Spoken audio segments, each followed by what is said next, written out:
ఇక్కడ చూడండి, ముగ్గురు ఒకరి కోసమే తపస్సు చేశారు. తపస్సు ఒక్కలాంటిదే చేశారు అనుకుందాం, కానీ వరాలు మాత్రం 3 రకాలుగా వచ్చాయి. పైగా రావణాసురుడు అమరత్వం ముందు అడిగాడు, ఇవ్వను అన్నాడు ఆయన. ఇంకేదైనా కోరుకో అంటే ఇంచుమించు అమరత్వంతో సమానమైంది కోరుకున్నానని తృప్తి పడిపోయాడు రావణాసురుడు. ఎక్కడో మెలుకుంది, అది వేరే విషయం. సరే, సంతోషించాడు.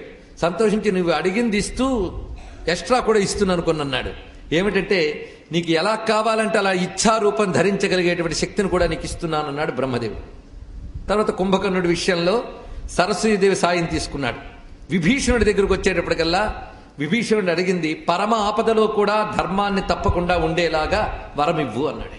ఏమి వరం అడిగాడు? అప్పుడు నీకు అమరత్వం ఇస్తున్నానన్నాడు. అది పట్టుకోవాల్సిన అంశం. అంటే బ్రహ్మగారు అడిగింది ఇచ్చేయడం కాదు, ఆయనకో స్ట్రాటజీ ఉందన్నమాట. వరాలు ఇవ్వడంలో బ్రహ్మగారి ప్రణాళిక నేను తెలుసుకున్నాం. మొత్తానికి ఇప్పుడు వీరు ముగ్గురు కూడా అజేయులై వచ్చారు. ముఖ్యంగా అందరి దృష్టి రావణాసురుడి మీద ఉన్నది. ఈ రావణాసురుడు అజేయుడయ్యాడు, అది చాలు రాక్షసులకి. ఇప్పుడు వాళ్ళందరికీ ధైర్యం వచ్చింది. సుమాలి అంటే తెలుసు కదా, రావణాసురుడు తాతగారు. ఆ మహానుభావుడు అంటే కైకసి తండ్రి. ఆయన మిగిలిన వారు వీరందరూ కూడా రావణాసురుని కూర్చోపెట్టి, ఇంతవరకు మనదైనటువంటి భూమిని ఆక్రమించుకున్నాడు వైశ్రమణుడు.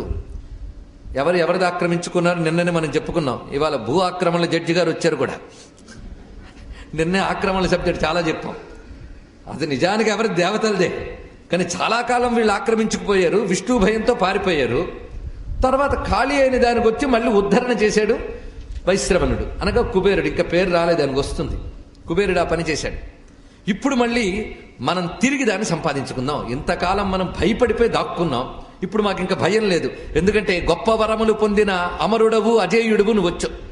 ఈ దేవతలు గాని, గంధర్వులు గాని, రాక్షసులు గాని, కిన్నరులు గాని నిన్ను జయించలేరు. ఇంకేం కావాలి మనకి?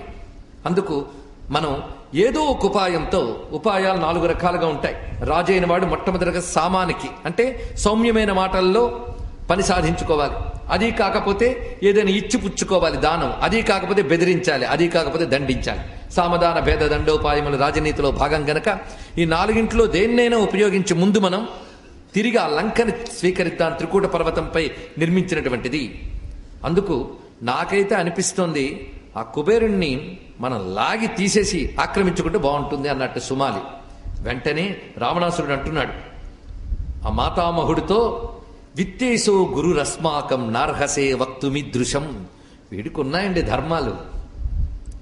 ఆ విత్తేశుడు మాకు గురువే అన్నాడు. ఇక్కడ రావణాసుడికి తెలియని ధర్మమా? గురువు అంటే గౌరవ స్థానంలో ఉన్నవాడు గురువు. తండ్రి తర్వాత తండ్రి అంతటి వాడు కదా అన్న, కనుక నాకు అన్నగారు అయినా అని గురుస్థానం. అందుకు నువ్వు ఇలా అనకూడదు అన్నాడు. పైగా ఆయన చక్కగా ఏలుతుంటే నేనెందుకు కాజేయడం, ఉండని అన్నట్ట.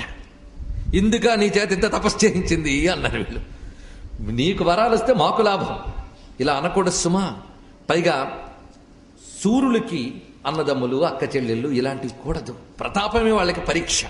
ఆ మాటకొస్తే దేవాసురులు మాత్రం అన్నదమ్ములు కారా? తండ్రి ఒకడే కదా కశ్యప ప్రజాపతి. మరి వాళ్ళలో వాళ్ళకి పడకపోవడం అనేది లేదా? ఆ విష్ణువు చూడు ఎప్పుడు సురుల పక్షపాతం వహించి అసురుల్ని వెంట పెడతాడు. అక్కడేమైంది? అందుకు ఇలాంటి మాటలు కాదు, నువ్వు ఏదో విధంగా అది తిరిగి స్వీకరించాలి అంటే కొంత ఆలోచన చేసి ప్రహస్తుని దూతగా పంపించేట కుబేరుని వద్దకు రావణాసురుడు. ఇప్పుడు ప్రహస్తుడు బయలుదేరాడు. వెళ్ళి చక్కగా ముందు మాటలతో చెప్పాడు, ఇది మాది ముందు నుంచి కూడా. తమరు మేము ఖాళీ చేసాం కనుక వచ్చారు, చాలా సంతోషం. తిరిగి మేమందరం వద్దామనుకుంటున్నాం కనుక తిరిగి ఖాళీ చేయండి అన్నాడు. ఇక్కడ అప్పుడు ఆయన మాట్లాడుతూ, నేను రాక్షసులు ఉండగా ఇక్కడికి రాలేదు, ఇది శూన్యా నిశాచరై. రాక్షసులందరూ శూన్యం చేసిన తర్వాత తండ్రి గారి ఆజ్ఞని స్వీకరించి నేను ఇక్కడికి వచ్చాను. పైగా తపోధర్మంలో ఉండవలసిన నాకు ధనాధ్యక్షతని ఇచ్చాడు బ్రహ్మదేవుడు గనక అందుకు నాకు రాజధాని కావలసి వచ్చింది. ఆ కారణం చేత నేను దీన్ని స్వీకరించవలసి వచ్చినది.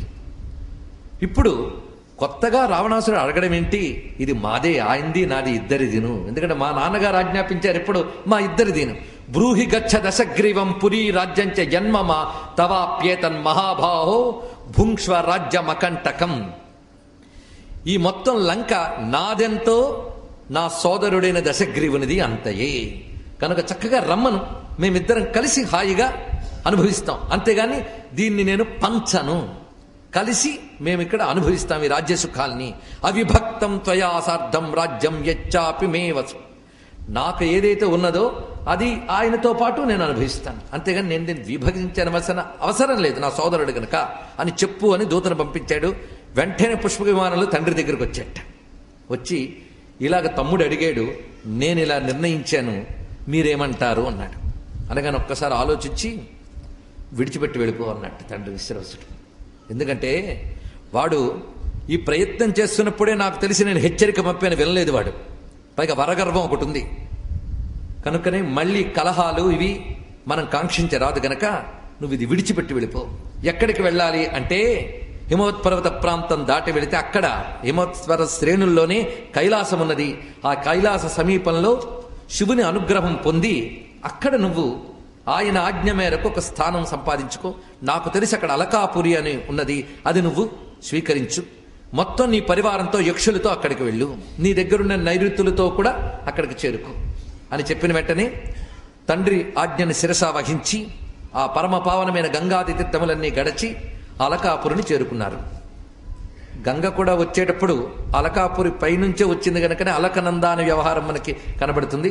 ఇప్పటికీ కూడా కొంతమంది యోగులు సిద్ధులు దివ్య మార్గములతో అక్కడికి వెళుతూ ఉంటారు. యోగుల సహాయంతో వెళ్ళిన లౌకికులు కూడా ఉన్నారు చాలామంది. ఇటీవల కాలంలో ఆ మార్గంలో కైలాసానికి వెళ్ళినటువంటి వారితో స్వయంగా పరిచయం జరిగింది నాకు. అందుకే నేను ఈ మాట చెప్పగలుగుతున్నాను. మేము వెళ్ళలేకపోయినా అదృష్టవశాత్తు అలా వెళ్ళగలిగిన వాళ్ళు ఒకరు. మనం వెళుతున్న మానస సరోవర మార్గంలో కాకుండా వాళ్ళు వెళ్ళింది గంగోత్రి, గోముఖం, అక్కడి నుంచి ఒక యోగ మార్గంతో నాగా యోగులతో పాటు వెళ్ళిన ఒక వ్యక్తి ఇటీవల ఇదే హైదరాబాద్లో కలిసి నాతో చెప్పారు, కానీ నేను మీకు చెప్పగలిగాను. కనుకని ఇప్పటికీ పురాణములు యందు వర్ణించిన గహనమైన యోగ మార్గములు చాలా ఉన్నాయి. ఆ మార్గంలో వెళ్లే వారికి వీసాలు పాస్పోర్ట్లు అక్కర్లేదు, పట్టడం కూడా కష్టం. అలాంటి మార్గం ద్వారానే ఈ కుబేరుడు వైశ్రవణుడు అక్కడికి చేరుకున్నాడు. అక్కడ శివానుగ్రహంతో ఆయన నగర నిర్మాణం చేసుకున్నాడు. ఇప్పుడు మొత్తం ఖాళీ అయిన స్వర్ణలంకని రావణాసురుడు తన సోదరులతో, సోదరితో, ఇతర పరివారంతో, ఈ ప్రహస్తుడు, నికుంభుడు, అకంపనుడు ఇత్యాదులతో, పైగా ఆ కాలం నుంచి మరొక మంత్రి కూడా ఎన్నుకున్నారట. అంటే రావణుడికి చాలా సీనియర్స్ అండి వీళ్ళందరూ.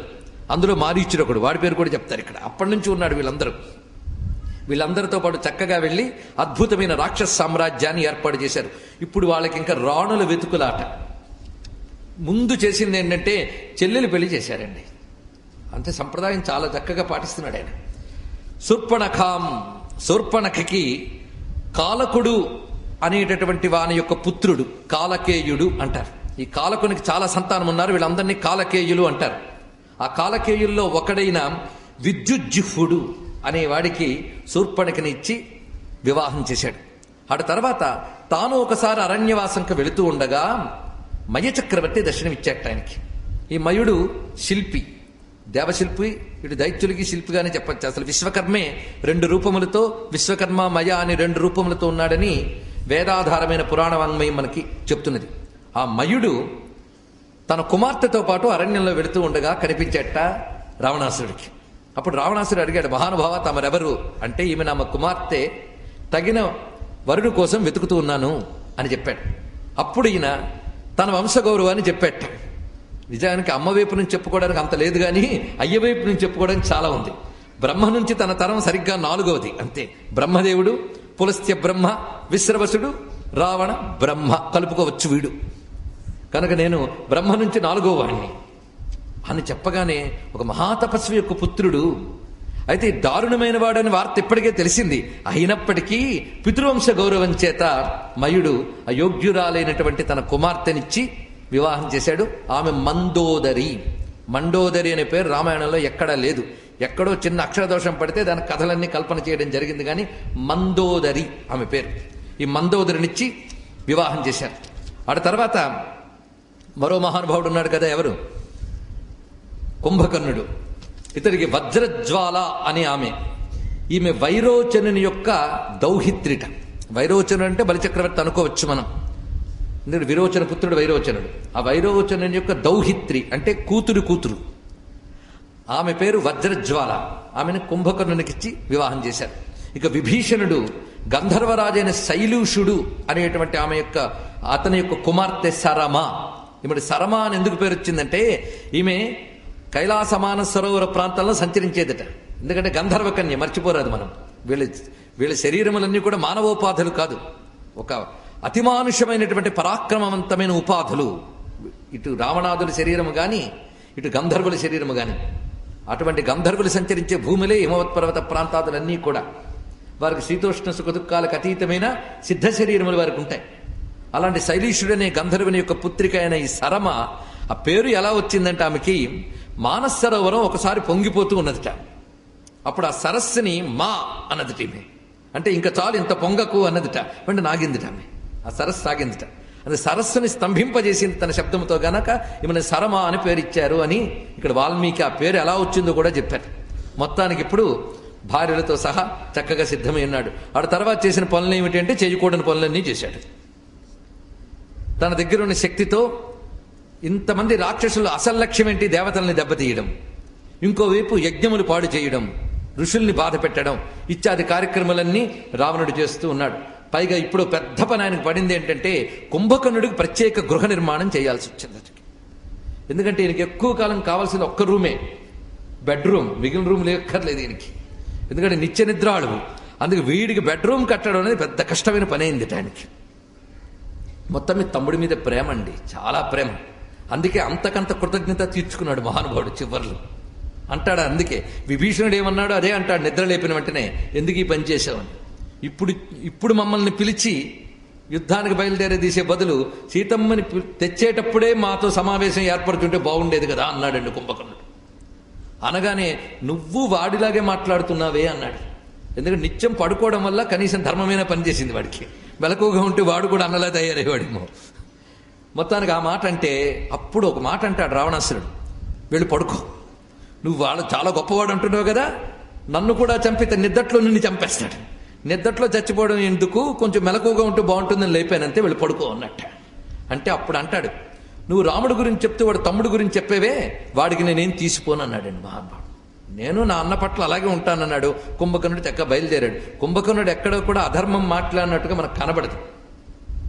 మొత్తానికి అలాంటి కుంభకర్ణుడి కోసం, పైగా అన్నగారు ఇంత ఏర్పాటు చేసినందుకు కృతజ్ఞతగా యుద్ధంలో శరీరత్యాగం చేసిన మహానుభావుడు.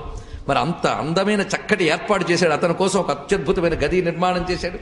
6 నెలలకు ఒకసారి నిద్రలేస్తాడు గనక అతనికి తగినటువంటి ఆహారం, పైగా అతనికి ఆహారం పెట్టడం అంటే సామాన్యం కాదు, ఇత్యాదులన్నీ కూడా ఏర్పాటు చేశాడు మహానుభావుడు. పైగా కుంభకర్ణుడికి గృహ నిర్మాణం అనేది ఒక ప్రత్యేక ఘట్టంగానే ఇక్కడ పేర్కొని చూపిస్తున్నారు. ఆ తర్వాత ఇతడు చేసినటువంటి పనుల్లో అనేకమైన ఋషుల్ని వీళ్ళని బాధిస్తూ ఉండగా కుబేరుడు కబురు పంపెట్ట, నువ్వు చేస్తున్న పనులేవి బాగులేవయ్యా, ఇది అధర్మం సుమా అని చెప్పాడు. ఎందుకంటే అన్నగారు కదా, తమ్ముడు చేస్తున్న పనుల వల్ల చెడ్డ పేరు ఎవరికి వస్తుందంటే విశ్రవసుని కొడుకు ఇలా చేస్తున్నాడు అని తండ్రి గారికి చెడ్డ పేరు వస్తుంది. అది తట్టుకోలేపాడు ఈ మహానుభావుడు. ఎవరు? కుబేరుడు. ఆయన గారు కబురు పంపారు, కూడదని దూతని పంపాడు. ముందు ఆ దూత వెళ్ళి చక్కగా బోధించాడు, ఇది కూడదు సుమా అని చెప్తే ఇతడు మహాకోపం వచ్చి చేసిన పని ఏమిటి అంటే ఆ దూతని సంహరించాడు. పైగా దూత ఒక మాట చెప్పాట, ఏమనంటే కుబేరుడు చెప్పాడంటే సామాన్యం కాదు, కుబేరుడు శివునికి మిత్రుడు అన్నాడు. అంటే నన్ను బెదిరిస్తున్నావా? శివునికి మిత్రుడు కుబేరుడు అని చెప్పి నన్ను బెదిరిస్తున్నావా నువ్వు? ఆ బెదిరించాడన్న భావం తీసుకుని అహంకారం చేత దూతని సంహరించట్టు. ఇది ఇప్పటి వరకు రావణాసుడికి శివభక్తి లేదు, ఇది తెలుసుకోండి. మనం రావణాసుడు అనగానే పెద్ద శివభక్తుడని చాలా చాలా చెప్తూ ఉంటాం, కానీ రామాయణంలో మనం అనుకున్నంత వీర శివభక్తుడేం కాదు అతనికి. అయితే అతని శివభక్తి కలగడానికి కారణం ఏంటో ఒక సందర్భం వచ్చింది, చెప్తాం. అక్కడి నుంచి నిత్య శివారాధన చేశాడు అతను, అంత మాత్రమే. అంతేగాని అతడు శివ ఆరాధన చేశాడు, తద్వారా ఉత్తమ ఫలితాలు లభిస్తాయని. కానీ భక్తికి ఆరాధనకి భేదం చాలా చూపించాం. ఎందుకంటే రావణాసురుని వీర శివభక్తుడిగా ఎక్కువగా చూపించడం వల్ల జరిగిన ప్రమాదం ఏంటంటే రాక్షసులందరూ శివభక్తులు అని కొందరు రాక్షసులు ప్రచారం చేయాల్సిన పరిస్థితి ఏర్పడింది మనకి. కానీ రాక్షసులు, దేవతలు, మహర్షులు అందరూ శివభక్తులు చాలామంది ఉన్నారు. అయితే బాణాసురుడు మాత్రం గొప్ప శివభక్తుడు, కానీ రావణాసురుడు మాత్రం గొప్ప శివభక్తుడు అనలేం, కానీ శివభక్తుడు కాడు అని కూడా అనలేం. కానీ ప్రస్తుతానికి మాత్రం ఇంకా శివభక్తుడు కాడు. ఒకటి తెలుసు, శివుడు అనేటటువంటి వాడు గొప్ప దేవుడు అని తెలుసు, ప్రతాపశాలి అని తెలుసు. ఆయన మిత్రుడు నాకు అయ్యాడు అని కుబేరుడు నాకు ఇప్పుడు చెప్పించడం ఎందుకు అంటే నన్ను బెదిరించడం ఈయన ఉద్దేశం కదా. నాకున్న వరం ఏమిటి? దేవతలు గాని దైత్యులు గాని ఏ ఒక్కరు నన్ను సంహరించలేరు అని. అటువంటిప్పుడు ఆ శివుడు మాత్రం నన్నేం చేయగలడు? మీ రాజుకి బుద్ధి రావాలంటే ముందు నిన్ను సంహరించాలని ఆ దూతని సంహరించట. ఇది కోడని పని చేశాడు. కోడని పని చేయడమే కాకుండా మొత్తం అసుర సైన్యాన్ని వెంట పెట్టుకుని అలకాపురి మీదకి దాడికి వెళ్ళాడు. భయంకరమైన యుద్ధం జరిగింది ఆ సమయంలో. అప్పుడు మళ్ళీ బుద్ధి చెప్పేట కుబేరుడు, నీతో యుద్ధం కోసం నిన్ను కికురించి నేను పంపలేదయ్యా, నేను చెప్పిన మాట అర్థం చేసుకో. ఎందుకంటే ప్రస్తుతానికి అధర్మం చేస్తూ ఉంటే సుఖంగా జరిగిపోతుంది. ఇప్పుడు తెలియదు, ఇవాళ విత్తనం వేస్తే రేపే ఫలం రాదు, కానీ దాని సమయం అది తీసుకుంటుంది. నువ్వు చేసిన అధర్మానికి ఎప్పటికైనా దుఃఖం అనుభవించక తప్పదు. అధర్మం యొక్క ఫలం ఎంత తీవ్రంగా ఉంటుంది అంటే అది ఆలస్యం అవుతున్న కొద్దీ ఫలం తీవ్రంగా రాబోతోందని అర్థం చేసుకో అన్నాడు. చాలా గొప్ప విషయం. అధర్మ ఫలం వెంటనే రాదు. మనం అనుకుంటూ ఉంటాం ఇన్ని పాపాలు చేసిన వాళ్ళకి కూడా ఎందుకు ఇలా ఉన్నారండి అంటే చాలా గట్టి దెబ్బ ఏదో తగలబోతుంది, అందుకే టైం తీసుకుంటుంది. ఇది పెద్ద రహస్యం. అది సీతమ్మ సుందరకాండలో రావణాసుడితో స్వయంగా ఉంటుంది. ఇంతవరకు రాముడు రాలేదు అంటే ఆయన మొత్తం నిన్నొక్కడిని కాదు నీ కొంప మొత్తం తగలబెట్టడం కోసం ఆలస్యం చేస్తున్నాడని చెప్పి. కనుక ఆలస్యం అవుతున్న కొద్దీ అధర్మం యొక్క ఫలం తీవ్రమవుతుంది అనేటువంటిది ముందే హెచ్చరిక చేసుకోవాలి. అంతేకాదు ఎంత ఆలస్యం ఎందుకు ఇస్తాడంటే ఎప్పటికైనా నువ్వు తెలుసుకుని తిరిగి మారి బాగుపడే అవకాశం ఉంది ఇక్కడ. ఇది ఆ ఆలస్యం మధ్యంలో నీకు ఎవడో ఒకటి చెప్తాడు, నీకు బుద్ధి పుట్టకపోతే ఇంకోటి చెప్పేది విను. అందుకు ఆ చెప్పి నిన్ను బాగు చేద్దామని చెప్పేనే తప్ప నేను బెదిరించడానికి కాదు. కానీ నువ్వు తప్పు చేశావు, దూతని చంపావు. దూతని చంపడం తగని పని సుమా. ఈ మాట తర్వాత హనుమంతుడి విషయంలో విభీషణుని హెచ్చరిస్తాడు. ఇప్పుడు కుబేరుడే స్వయంగా చెప్పాడు, ఈ చేతకాని బీరాలాపాలు ఎందుకు, నాతో యుద్ధానికి రా అన్నాడు ఇక్కడ. ఎందుకంటే అహంకారం బాగా బలిసిపోయింది. యక్షులు గాని గంధర్వులు గాని దేవతలు గాని ఎవరు సంహరించలేరని కదా, అది టెస్ట్ చేసుకోవాలని ఒక తీవ్రత వాడికి. మొత్తం సైన్యంతో సహా అక్కడ ఉన్న యక్షులందరినీ దెబ్బతీశాడు. ఆఖరి కుబేరుడు ప్రతాపానికి కొంచెం భయపడ్డాట. ఎవరు? రావణాసురుడు. కుబేరుడు అంత ప్రతాపం చూపించాడు. ఆఖరికి చేసింది మాయాయుద్ధం చేశాట. ఈ మాయాయుద్ధంలో కుబేరపుత్రుడైన మణిభద్రుడిని కూడా ఓడించాడు. అనేక మంది యక్షుల్ని కొట్టాడు. అక్కడ ఉన్నటువంటి పుష్పక విమానాన్ని అపహరించి తీసుకుపోయాడు. విశ్వకర్మ బ్రహ్మకిచ్చినది, బ్రహ్మదేవుడి తపఫలంగా కుబేరునికి ఇచ్చినటువంటిది. అయితే ఇక్కడ శివుడితో ఎలా మిత్రత్వం ఏర్పడింది అనే విషయం కూడా దూత చెప్పిన కథను మనం స్మరిస్తే కుబేర నామం ఎలా వచ్చిందో అక్కడ చెప్పారు.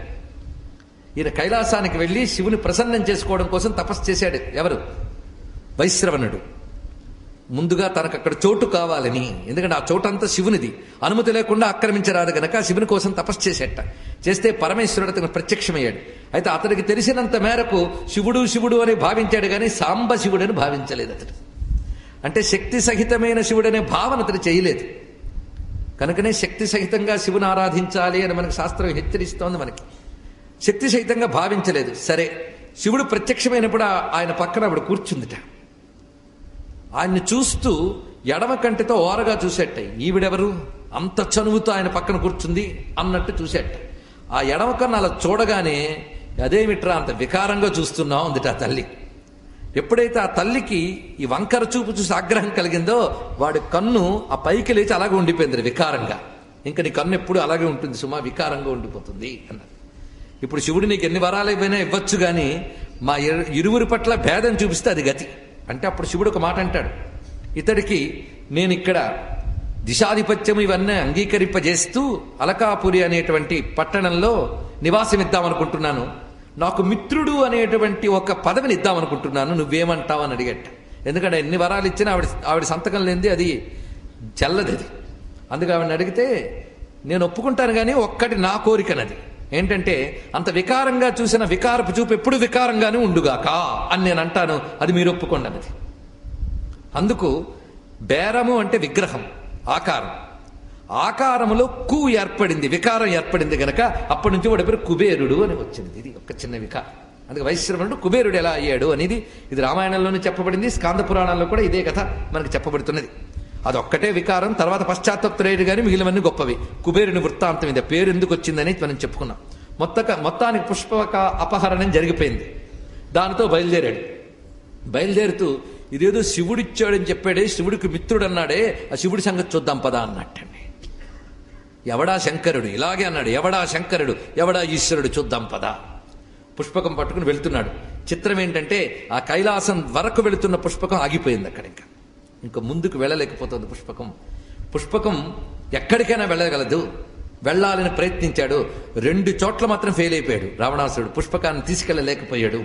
ఒకటి ఇక్కడ, మరొకటి ఎక్కడో ఉపన్యాసం అయ్యే లోపల మీకే తెలుస్తుంది. తొందర ఎందుకు, ఒక సస్పెన్స్ అని మిగిల్చితే మంచిది. మొత్తానికి వెళ్ళలేకపోయాడు. ఎందుకు వెళ్ళలేకపోతున్నానా అని ఆలోచిస్తుంటే ఆ పక్కన ఉన్న మంత్రి చెప్పేట ఏమనంటే, ఇది ఇన్నాళ్ళు కుబేరుడికి అలవాటైపోయింది కనుక మనం చెప్తే వినట్లేదేమో అన్నట్ట. అది కాదు, ఇది మనం అధిరోహించినప్పుడు మన మాట విని ఇక్కడ దాకా వచ్చింది, ఇక్కడ ఆగిపోయింది ఎందుకు, మనం ఆలోచించాలి అని చుట్టూ చూస్తూ ఉంటే ఒక ఆయన త్రిశూలం పట్టుకొస్తూ కనిపించట. అతగాడెవడా అని చూశాడు. అప్పుడు అతను చెప్పాడు, నీ విమానం ఇక్కడికి రాలేదు, అహంకార పూరితులైన వారెవరూ ఇక్కడికి రాలేరు, ఇది దేవగంధర్వ యక్షులకు కూడా ప్రవేశానికి వీలు కాని ఒక మహాకైలాసం, ఇది దివ్యమైన కైలాసం సుమా అన్నాడు. ఈ కైలాసం మానస సరోవరం దగ్గర ఉన్నటువంటి కైలాసమే. ఎందుకంటే బ్రహ్మాండాలకి అన్నిటికీ పైన 14 ఆవరణల మహాకైలాస లోకం ఉంది. అది శివుని యొక్క అసలు లోకం. నారాయణకి వైకుంఠం ఎలాంటిదో, అమ్మవారికి మణిద్వీపం ఎలాంటిదో, బ్రహ్మాండాలకి ఆవల 14 ఆవరణల మహాకైలాసం ఉన్నది. అది శివలోకం. అది ఈ లోకంలోది కాదది.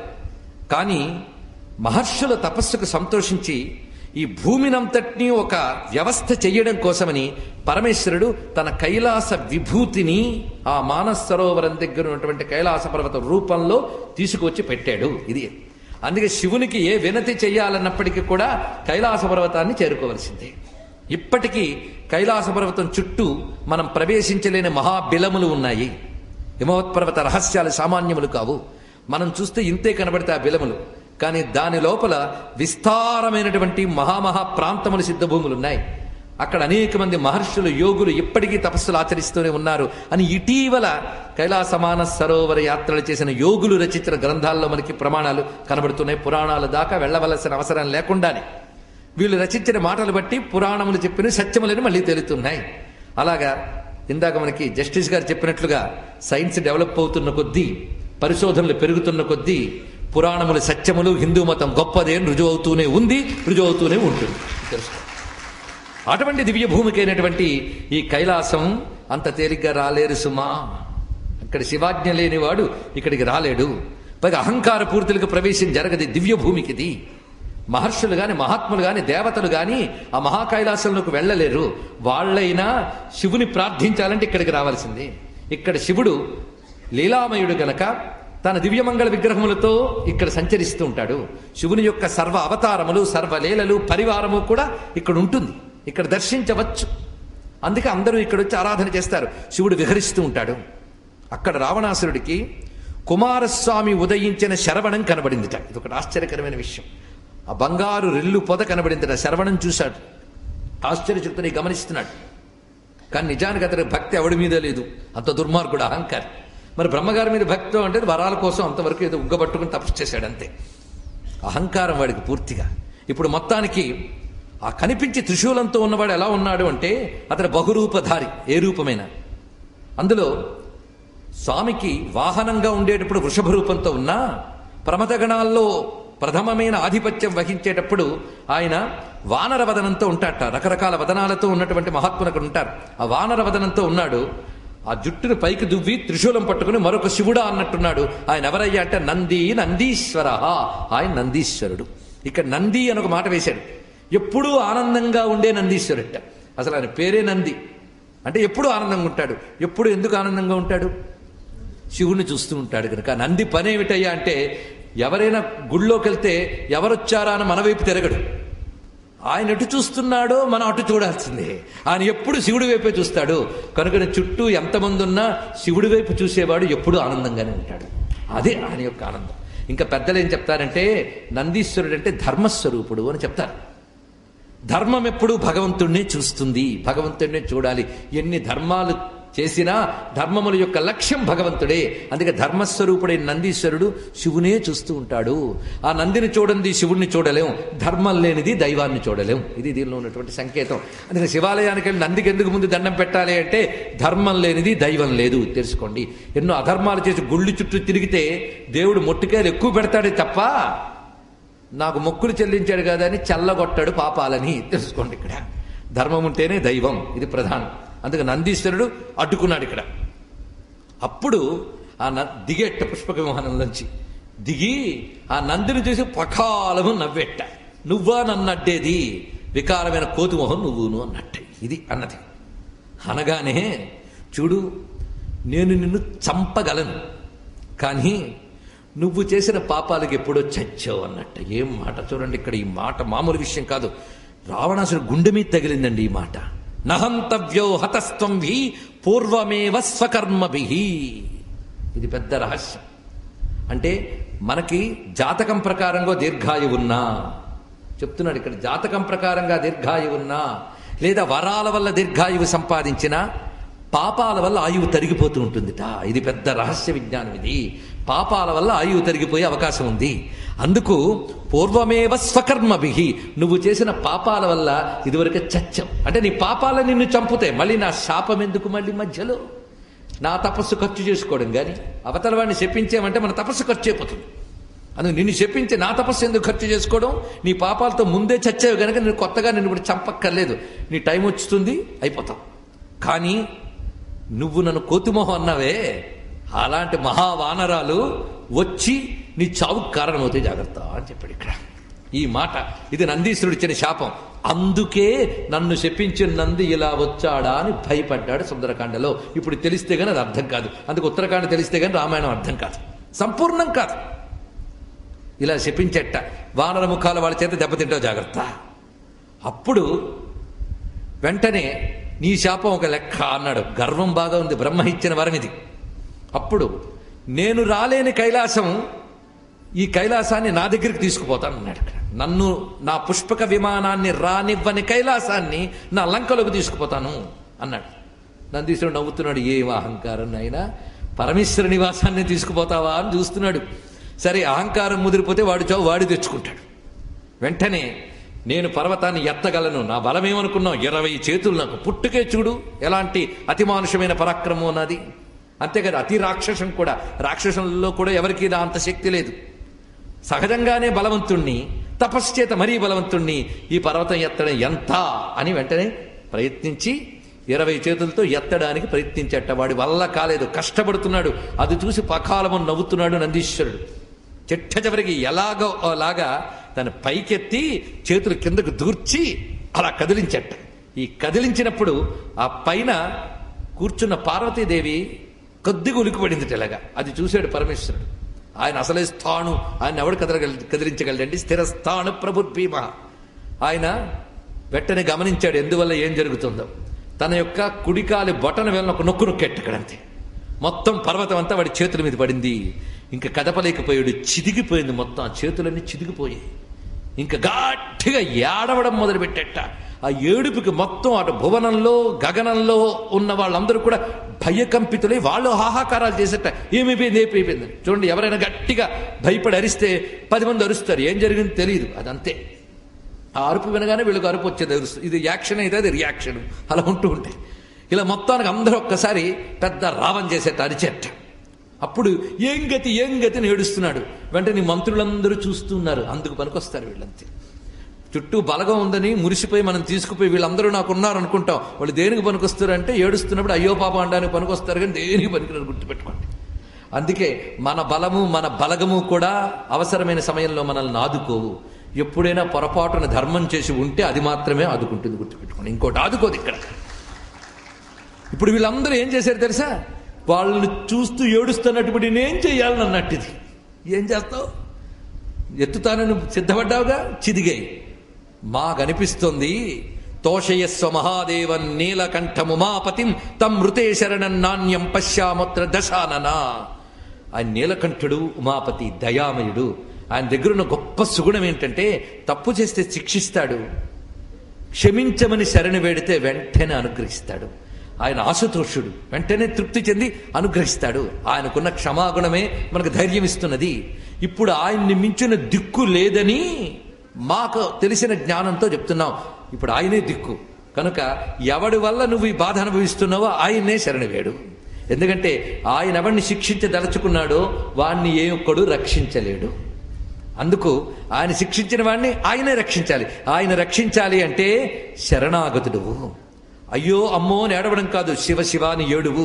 ఈ ఏడుపు అటు తిప్పు, అంతే.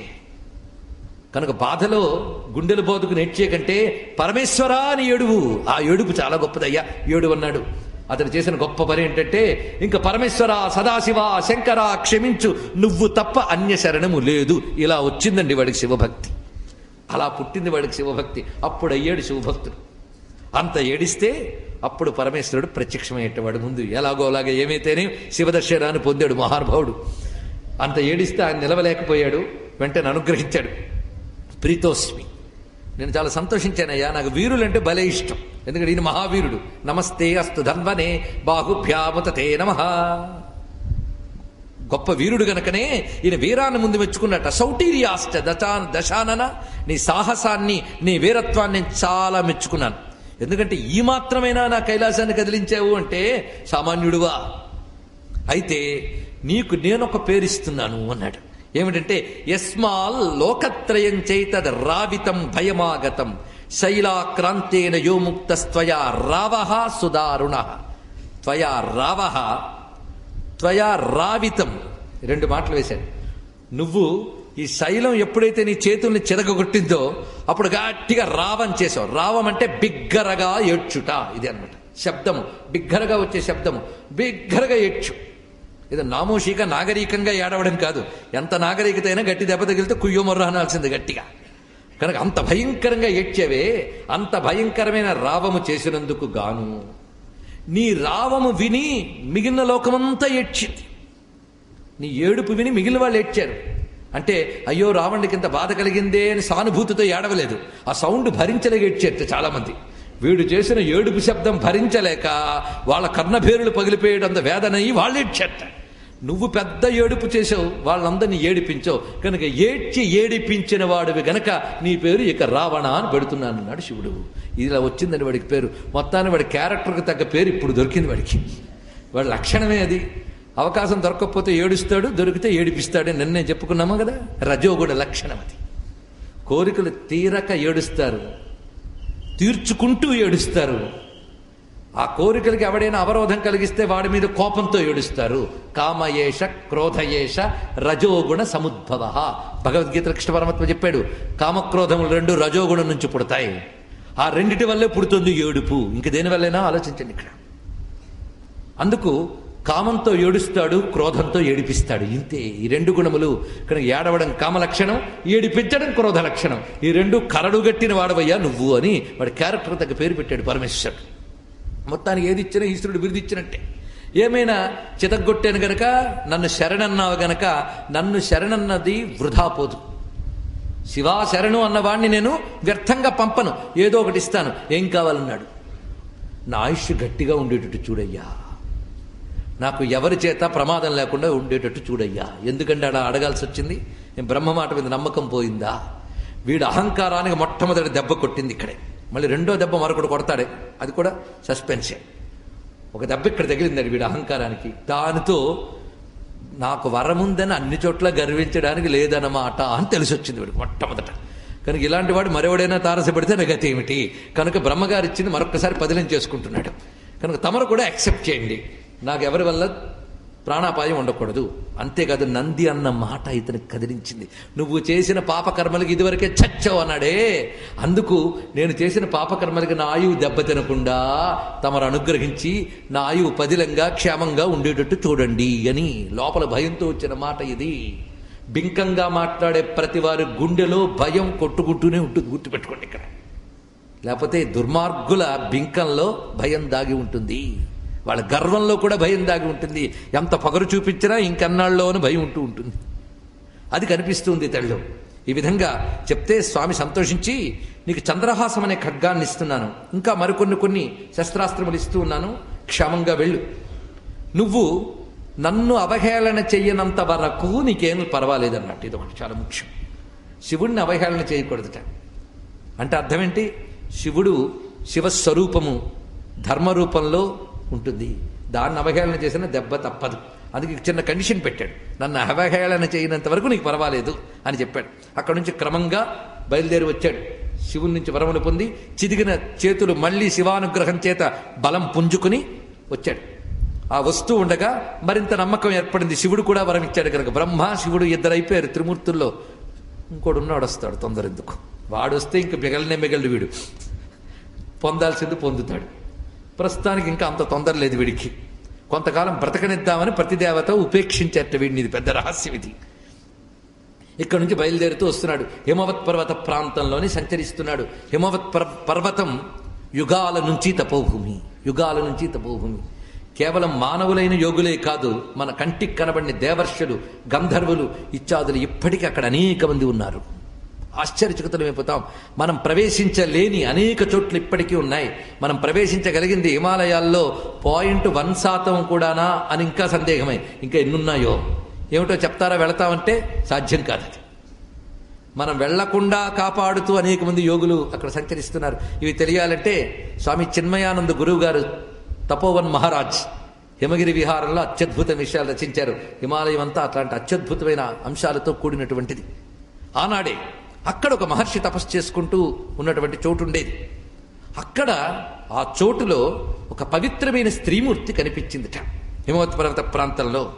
ఆమె చూస్తూ ఉండగా మహా తేజోమయంగా ప్రకాశిస్తూ ఉన్నది, మహా సౌందర్యవతి, మంచి యవ్వనంలో కూడా ఉన్నది, తపస్వినిగా ఉన్నది. వేషమంతా కూడా నారబట్టలు కట్టుకుని భ్రూమధ్యంలో దృష్టిని నిలిపి ధ్యానైక దృగంచలములతో ఉన్నటువంటి తల్లి. అటువంటి పవిత్రమైన ఆమె తపశ్శక్తి చేత ఆశ్రమ ప్రాంతం అంతా కూడా ఒక దివ్య వాతావరణం ఏర్పడిందిట. పైగా వీడికి కామ క్రోధ రెండు బాగా బలిసి, శరీరంలో బలం ఉంది కదా, అది ఉంటే అన్నీ ఉంటాయి. రజోగుణం చేత బాగా ఒకవైపు క్రోధాన్ని చూపిస్తూ వాడిని వీడిని కొట్టాలని తిరుగుతున్నాడు. ఆ కామంతో ధర్మాధర్మ విచక్షణ లేకుండా తిరుగుతున్నాడు ఇక్కడ. అందుకే అనేక మంది అప్సర స్త్రీని, దేవతా స్త్రీని ఈ వరకే చేపట్టాడు.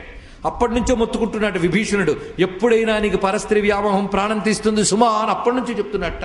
యుగాల నుంచి గోల పెడుతున్నాడండి వాడు విభీషణుడు. అయినా వీడికి ఎక్కలేదు. రోగికి పథ్యం వెకటుగా తోస్తుంది కదా అంటాడు వాల్మీకి. ఈ విధంగా ఉన్నవాడికి ఇంత అద్భుతమైన తపస్విని చూసినా కాముక దృష్టి కలిగింది వీడికి. కానీ మొట్టమొదట మాత్రం వచ్చి, ఇంత తేజస్సుగా కనబడుతున్నావు, మహాతపస్వినిగా ఉన్నావు, నువ్వెవరు అని అడిగాడు. అడిగితే ఆమె చెప్తున్నది, పైగా ఒంటరిగా ఉన్నావు, నువ్వెవరు అన్నాడు. అదొక మాట. ఒంటరిగా ఉన్నావు ఇక్కడ, ఏమిటి విశేషము అని అడిగితే ఆమె చెప్తున్నది, మా నాన్న పేరు కుశధ్వజుడు. ఈ కుశధ్వజుడు బృహస్పతి పుత్రుడు. అంటే హిమవత్పర్వత ప్రాంతాల్లో ఎటువంటి వారు తపస్సులు చేశారో చూడండి. బృహస్పతి పుత్రుట అంటే దేవాచార్యుని పుత్రుడు కుశధ్వజుడు. ఆయన నిరంతరం తపస్వి. ఈ తపస్సులో భాగంగా వేదాభ్యాసం ఎప్పుడు చేసేవాడు. వేద చదువుతూ, వేదం వల్ల వేస్తూ, అది ఆమ్నాయం కదా, నిరంతరం వల్ల వేయవలసింది కనుక ఆమ్నాయం అని పేరు దానికి. ఆ వేదాన్ని నిరంతరం వల్ల వేస్తున్నాడు. ఎందుకంటే వేద శబ్దము వల్లె వేసేవాడిని పవిత్రం చేస్తుంది, ఆ ప్రాంతాన్ని పవిత్రం చేస్తుంది. తదేక నిష్ఠతం. అంతేగాని ఎవరు వింటున్నారు ఎవరికి అని కాదు. తాను ఆశ్రమంలో నిరంతరం ఆ వేద పురుషుని కొలుచుకుంటూ ఉన్నాడు. నిరంతరం ఆ వేదాన్ని మంత్రాలని అంటూ ఉంటే ఆ వేదమంత్ర తేజస్సంతా కలిసి ఒక జ్యోతి రూపం ధరించిందిట. ఇది కొంచెం ఆలోచించవలసిన అంశం అండి. ఈ విషయం మనకు మార్కండేయ పురాణంలో కూడా బ్రహ్మదేవుడు మొట్టమొదటిగా ధ్యానం చేస్తూ ఓం అనే మాట అనగానే ఆ 4 ముఖాల నుంచి తమంత తాముగా ఋగ్యజుస్సామ మంత్రములు బయటకు వచ్చాయి. ఈ ఋగ్యజుస్సామాత్మకమైన చతుర్వేద విద్య వెలికి వస్తూ ఉంటే శబ్దమంతా కాంతి రూపం ధరించి ఒక తేజో రూపంగా వచ్చిందిట. ఆ తేజో రూపం ఏమిటి అనేది తర్వాత మనకు తెలుస్తుంది. మొత్తానికి ఆ తేజో రూపం అక్కడికి వచ్చింది. అంటే ఇక్కడ చెప్పవలసింది ఏమిటంటే, మంత్రము శబ్దముగా మనకు వినబడినా దాని లోపల కాంతి దాగి ఉంటుంది. అది మామూలు కళ్ళకు కనబడదు. అది మహాతపస్సులైతే ఆ మంత్రాన్ని కాంతి రూపంగా ప్రత్యక్షం చేసుకోగలరు. అందుకే వేదమంత్రములు జరిగే చోట, మన ఋషులిచ్చినటువంటి దివ్య శబ్దములు స్తోత్రములు చదివే చోట చాలా జాగ్రత్తగా ఉండాలి. ఎందుకంటే అవి ఒట్టి సౌండ్లు కావు, రికార్డులు కావు. ఆ శబ్దములలోంచి అక్కడ ఉన్నటువంటి మంత్రశక్తి ఒక చైతన్యమయమైన తేజోమయమైన ఆకృతి ధరిస్తుంది. ఆ ఆకృతికే దేవత అని పేరు. మంత్రము ధరించే తేజస్సు దేవత. ఇది ప్రతి మంత్రంలో తేజస్సు ఉంటుంది కనుకనే శబ్దం అనేటప్పుడు ఆ శబ్దగతమైన తేజస్సుని దేవత అంటారు. అలాగే ఎన్ని మంత్రాలు ఉన్నాయో అన్ని దేవతలు ఉన్నారు. మంత్రములన్నీ వేదమే చెప్పింది కనుక వేద మంత్రముల్లో చెప్పబడ్డ తేజస్సుల్నే దేవతలు అంటారు. అందుకే వేద దేవ రెండు శబ్దములకున్న సామీప్యం మనం చూస్తే వేద జనిత మంత్ర చైతన్యములే దేవతలు. ఇది నిర్వచనం, గుర్తుపెట్టుకొని తర్వాత ఆలోచించుకోవచ్చు క్రమంగా. అసలు దేవతలు అనే సబ్జెక్టు గురించి ఎప్పుడైనా మాట్లాడుకుంటే అప్పుడు చెప్పుకోవచ్చు. ఎందుకంటే మనకి కేవలం జ్ఞానపరంగా సబ్జెక్టే చెప్పుకుంటే తోచదు. మన కాలక్షేపాలు కావాలి, పిట్టకథలు కావాలి. అవి అలవాటైపోవడంతో జ్ఞానానికి దూరం అయిపోతున్నాం. ఇప్పుడు మళ్ళీ అసలేందేంటో దులిపి చెప్పవలసిన అవసరం ఏర్పడింది. ఇది నా భారతీయత, ఇది నా సంస్కృతి, ఇది నా వేద విజ్ఞానం అని చెప్పుకుంటున్నాం. అలాగ పరమేశ్వర చైతన్యమయమైనటువంటి శబ్దము వేదము. దాన్ని వల్లివేయడంతో ఈ నుంచి ఎంతకాలం నుంచి ఎంత వేద తేజస్సు వచ్చిందో తెలియదు. అదంతా ముద్ద కట్టి ఎదురుగా తేజో రూపంతో ధరించి చూస్తే ఈ మహానుభావుడు నమస్కారం చేస్తూ ఉన్నట్ట. చేస్తూ ఉండగా తేజస్సు అంతా ఒక స్త్రీ శిశువుగా మారింది. అప్పుడు ఈమె ఎవరు అంటే గొప్ప మాటను ఇక్కడ వాల్మీకి అత్యద్భుతంగా ప్రయోగించారు. ఇక్కడ ఈ కథంతా ఇవిడే చెప్తోందండి రావణాసురుడితో. తస్యాహం కుర్వతో నిత్యం వేదాభ్యాసం మహాత్మనః సంభూత వాంగ్మయీ కన్యా. వాంగ్మయీ కన్యా ఈవిడ. వాంగ్మయీ కన్య, శబ్దమయమైన కన్యట. అంటే ఈవిడి శరీరంలో ప్రత్యణువు కూడా వేదమంత్రమే ఉంది, ఇంకోటి లేదు ఇక్కడ. వేదమంత్రమయమైన చైతన్యమే, అంటే షీఈ్ ది ఎంబాడిమెంట్ ఆఫ్ వేద అనమాట. ఇంకా ఇప్పటి పరిభాషలో చెప్పాలంటే సమస్త వేద చైతన్యము యొక్క ఆకారము ఈవిడ. వేదం ఎవరండి నిజానికి? వేదమాత ఎవరు? గాయత్రీదేవి. గాయత్రి ఎవరు? అన్ని అమ్మలకి మూలమైన అమ్మే గాయత్రి. శక్తి ఒక్కటే, అంతేగాని దుర్గా లక్ష్మి ఎంతమంది లేరు, ఉన్నది ఒకటే శక్తి. ఆసక్తే దుర్గా, ఆసక్తే లక్ష్మి, ఆసక్తే సరస్వతి, ఆసక్తే గౌరీ. అన్ని ఆసక్తే, అన్ని ఆసక్తే. లలితమ్మ ఆసక్తే. అందుకే విధాత్రి వేదజనని విష్ణుమాయా విలాసిని ఆవిడే. గాయత్రి వ్యాహృతి సంధ్య ద్విజబృంద నిషేవిత ఆవిడే. అంతేకాదు సకలాగమ సందోహ శుక్తి సంపుట ముక్తిక ఆవిడే. నిజాజ్ఞారూప నిగమా పుణ్యాపుణ్య ఫలప్రద ఆవిడే. ఆవిడ వేదమయీ. వేదమయీం నాదమయీం బిందుమయీం పరపదోద్యదిందుమయీం మంత్రమయీం తంత్రమయీం ప్రకృతిమయీం నౌమి విశ్వవికృతిమయీం అంటాడు మూక కవి కామాక్షిదేవిని స్తుతిస్తూ.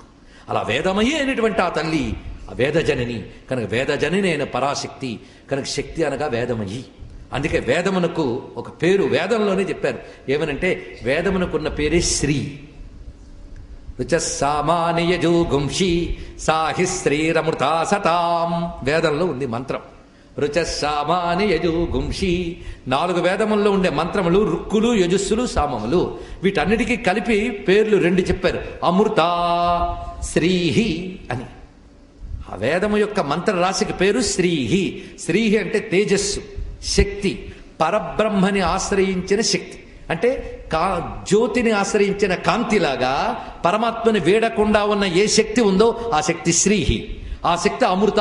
అమృత అంటే నాశరహిత, ఆనందస్వరూపిణి, ఇది అర్థం. కానీ అమృత శ్రీహి ఆవిడ. ఆ శ్రీహే శ్రీ సూక్తాధిదేవత అయిన మహాలక్ష్మి. మహాలక్ష్మి అంటే ఎవరండి? కనుక ఇప్పుడు కనబడిన వేదమాత ఎవరు? వేదరూపిణి అయిన మహాలక్ష్మి ఈయనకి లభించింది.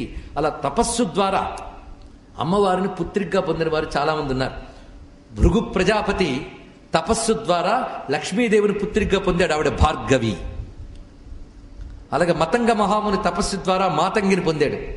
కతముడు అనే మహర్షి తపస్సు ద్వారా కాత్యాయన్ని పొందాడు, కుమార్తెగా పొందాడు. వీరు ఏదైనా ఆ తల్లే. కానీ ఆ తల్లి ఏ రూపంలో వచ్చినా తన స్వామినే చేపడుతుంది. ఇప్పుడు ఈవిడ సాక్షాత్ మహాలక్ష్మి. ఎందుకంటే విష్ణు హృదయంతో మొత్తం వేదాధ్యయనం చేశాడు మహావిష్ణు భక్తుడు కుశధ్వజుడు. కనుక వేదాన్ని విష్ణు స్వరూపంగా భావన చేసి అధ్యయనం చేశాడు గనక ఇక్కడ వచ్చిన వేదమాత మహాలక్ష్మి ఆవిడ. ఆ రూపంతో వచ్చింది. అప్పుడు నా వేదాభ్యాసం వల్ల వేద తేజస్సు నాకు కుమార్తెగా లభించింది. అంతేగాని నేను కన్న కూతురు కాదు, నాకు కనిపించిన కూతురు, నన్ను అనుగ్రహించిన కూతురు. వేదం తనంత తానుగా నాకు పుత్రికగా లభించింది. ఇది నా భాగ్యం. కనుక ఈమెకు నేను వేదవతి అని పేరు పెట్టాను అనుకున్నాడు ఆయన కుశధ్వజుడు. వేదవతి అని పేరు పెట్టాడు. అక్కడి నుంచి ఆమెను తానే పెంచి పెద్ద చేస్తున్నాడు, తన భాగ్యం అనుకున్నాడు.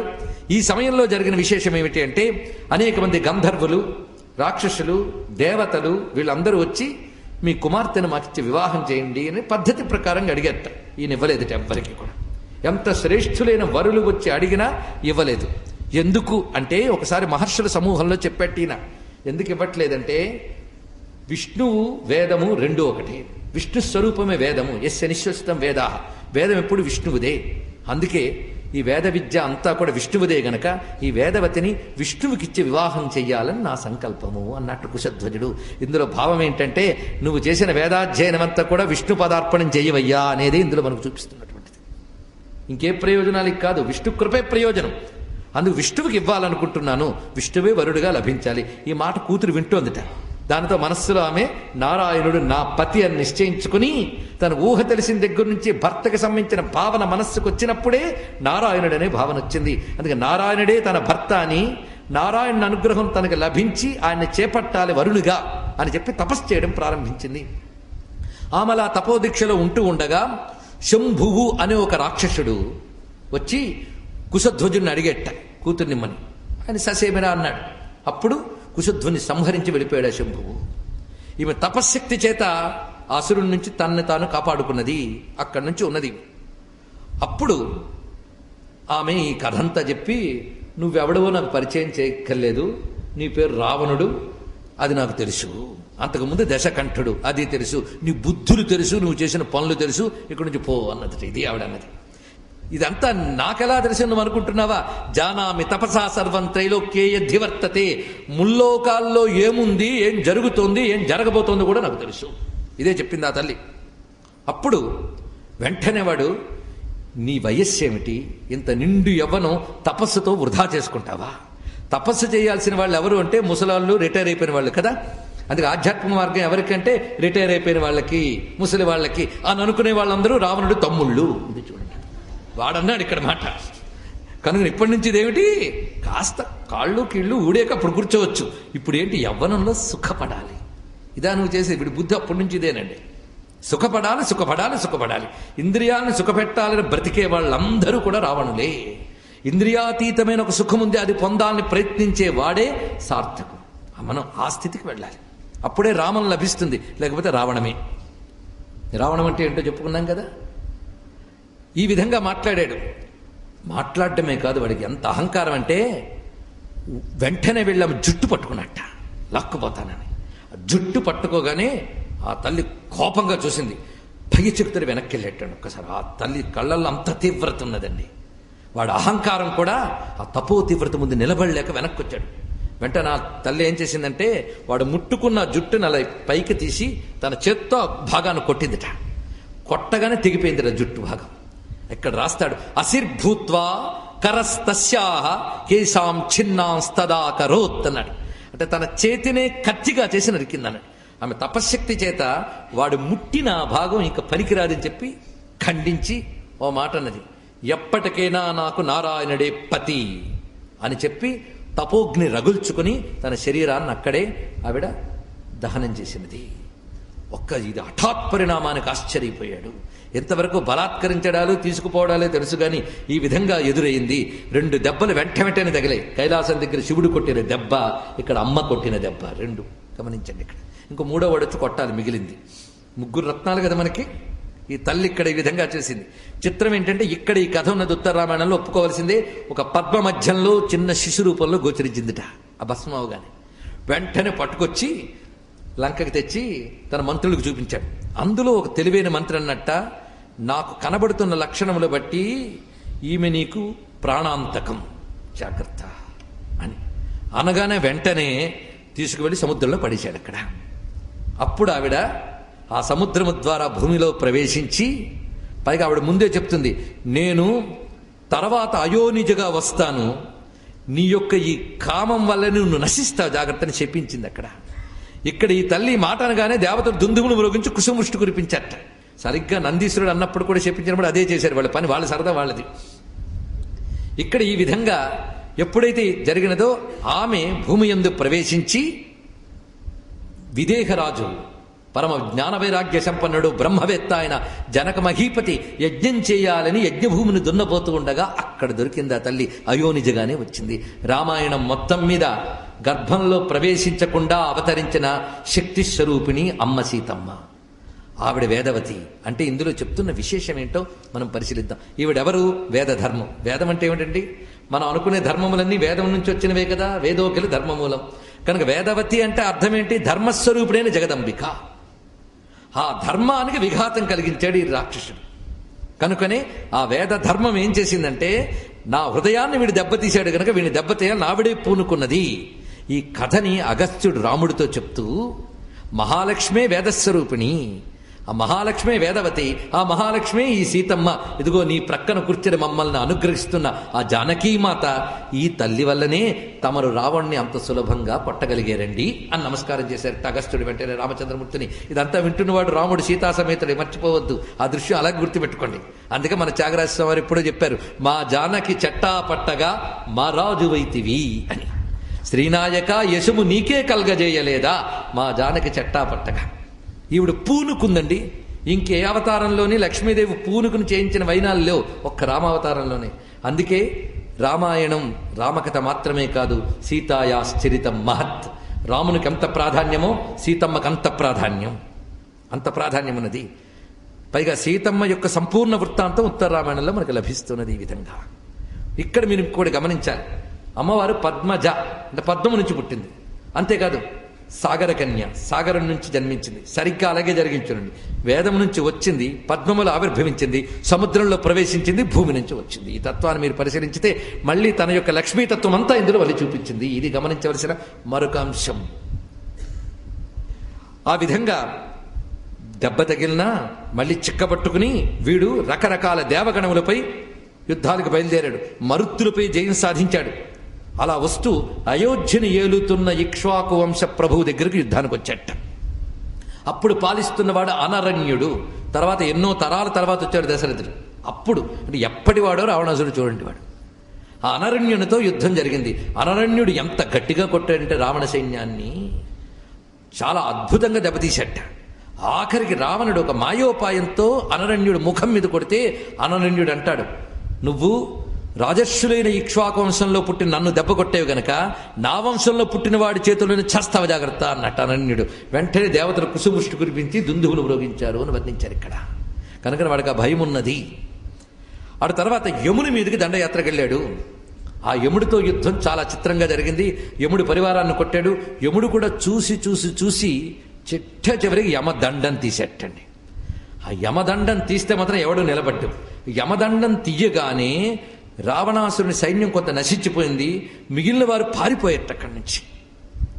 రావణాసురుడు మాత్రం ధైర్యంగా నిలబడ్డాడు. ధైర్యం వాడి మీద కాదు, బ్రహ్మగారు ఇచ్చిన వరం మీద నమ్మకం వాడికి.